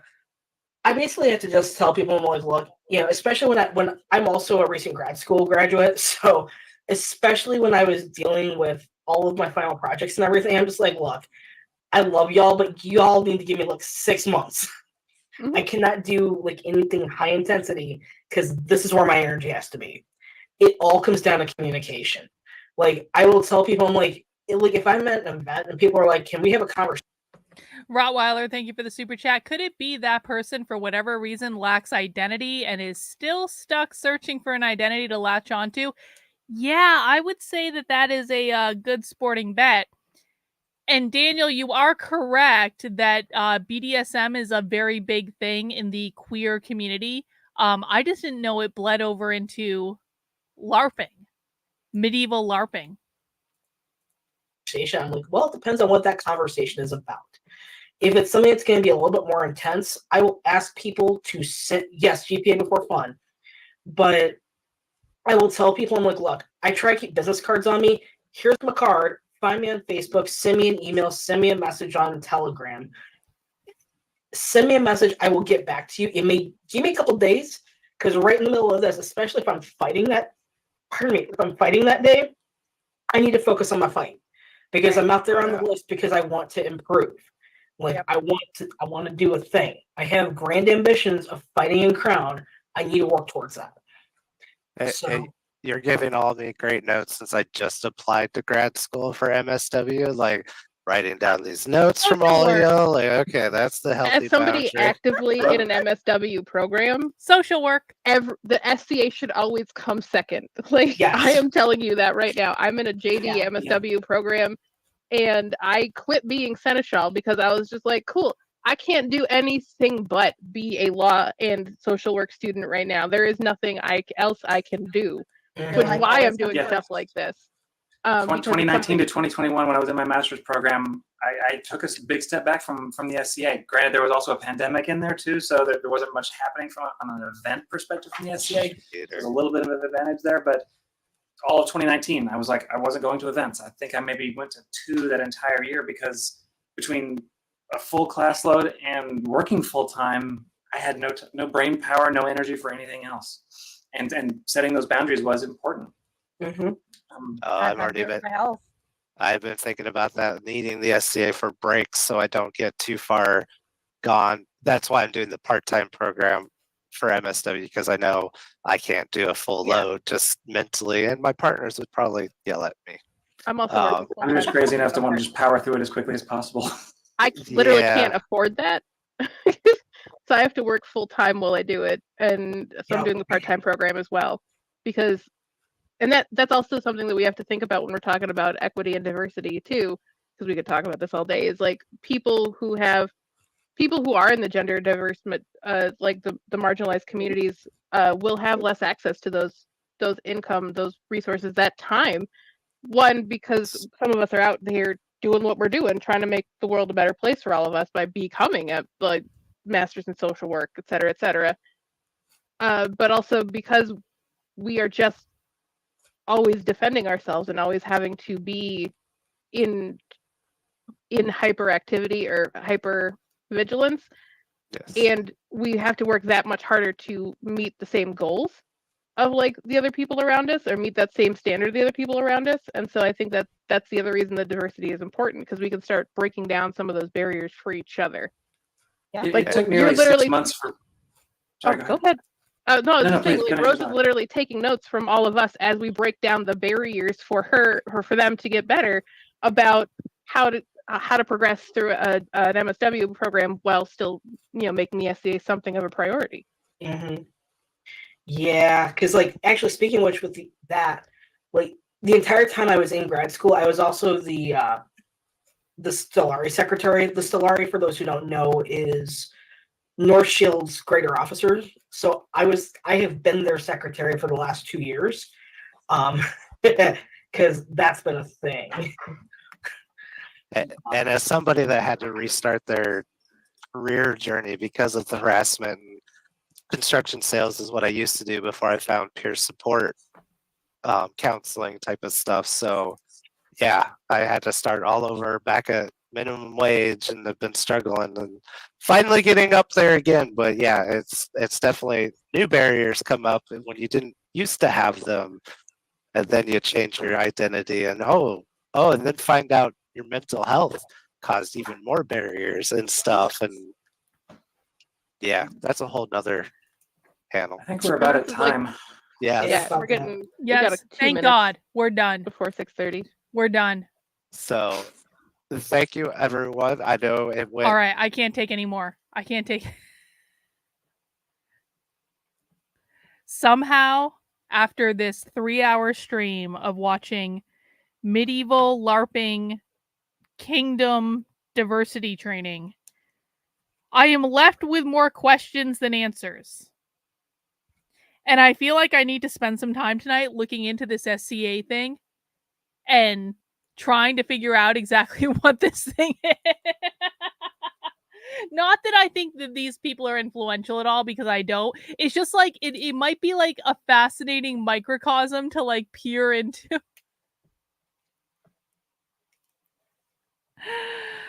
But I hope you all enjoyed it. At least I thought it was exceptionally more entertaining than the usual one. Maybe not quite as spicy and crazy as I wanted. I did want a little bit more. I'm not gonna lie. I wanted a little bit more. But that's what we get for tonight. All right, guys, we're gonna wrap this up. I will be back tomorrow. Actually, I might do a late night stream later because I want to watch the Culture War episode with Lauren Chen and Pearl and the rest of them talk about like TradCon stuff or whatever. I don't know if I'm going to do it tonight. I might do it tonight. If I don't do it tonight, I might do it another time. But I will definitely be back at 6 p.m. tomorrow for Socialism Saturday, so you will definitely catch me then. And in the meantime, please mount the like button on the way out the door. Please subscribe to the channel if you have not already. And I hope you all have a great rest of your Friday night, regardless of whether I come back or not. All right, guys, have a good one. We'll see you soon. Bye.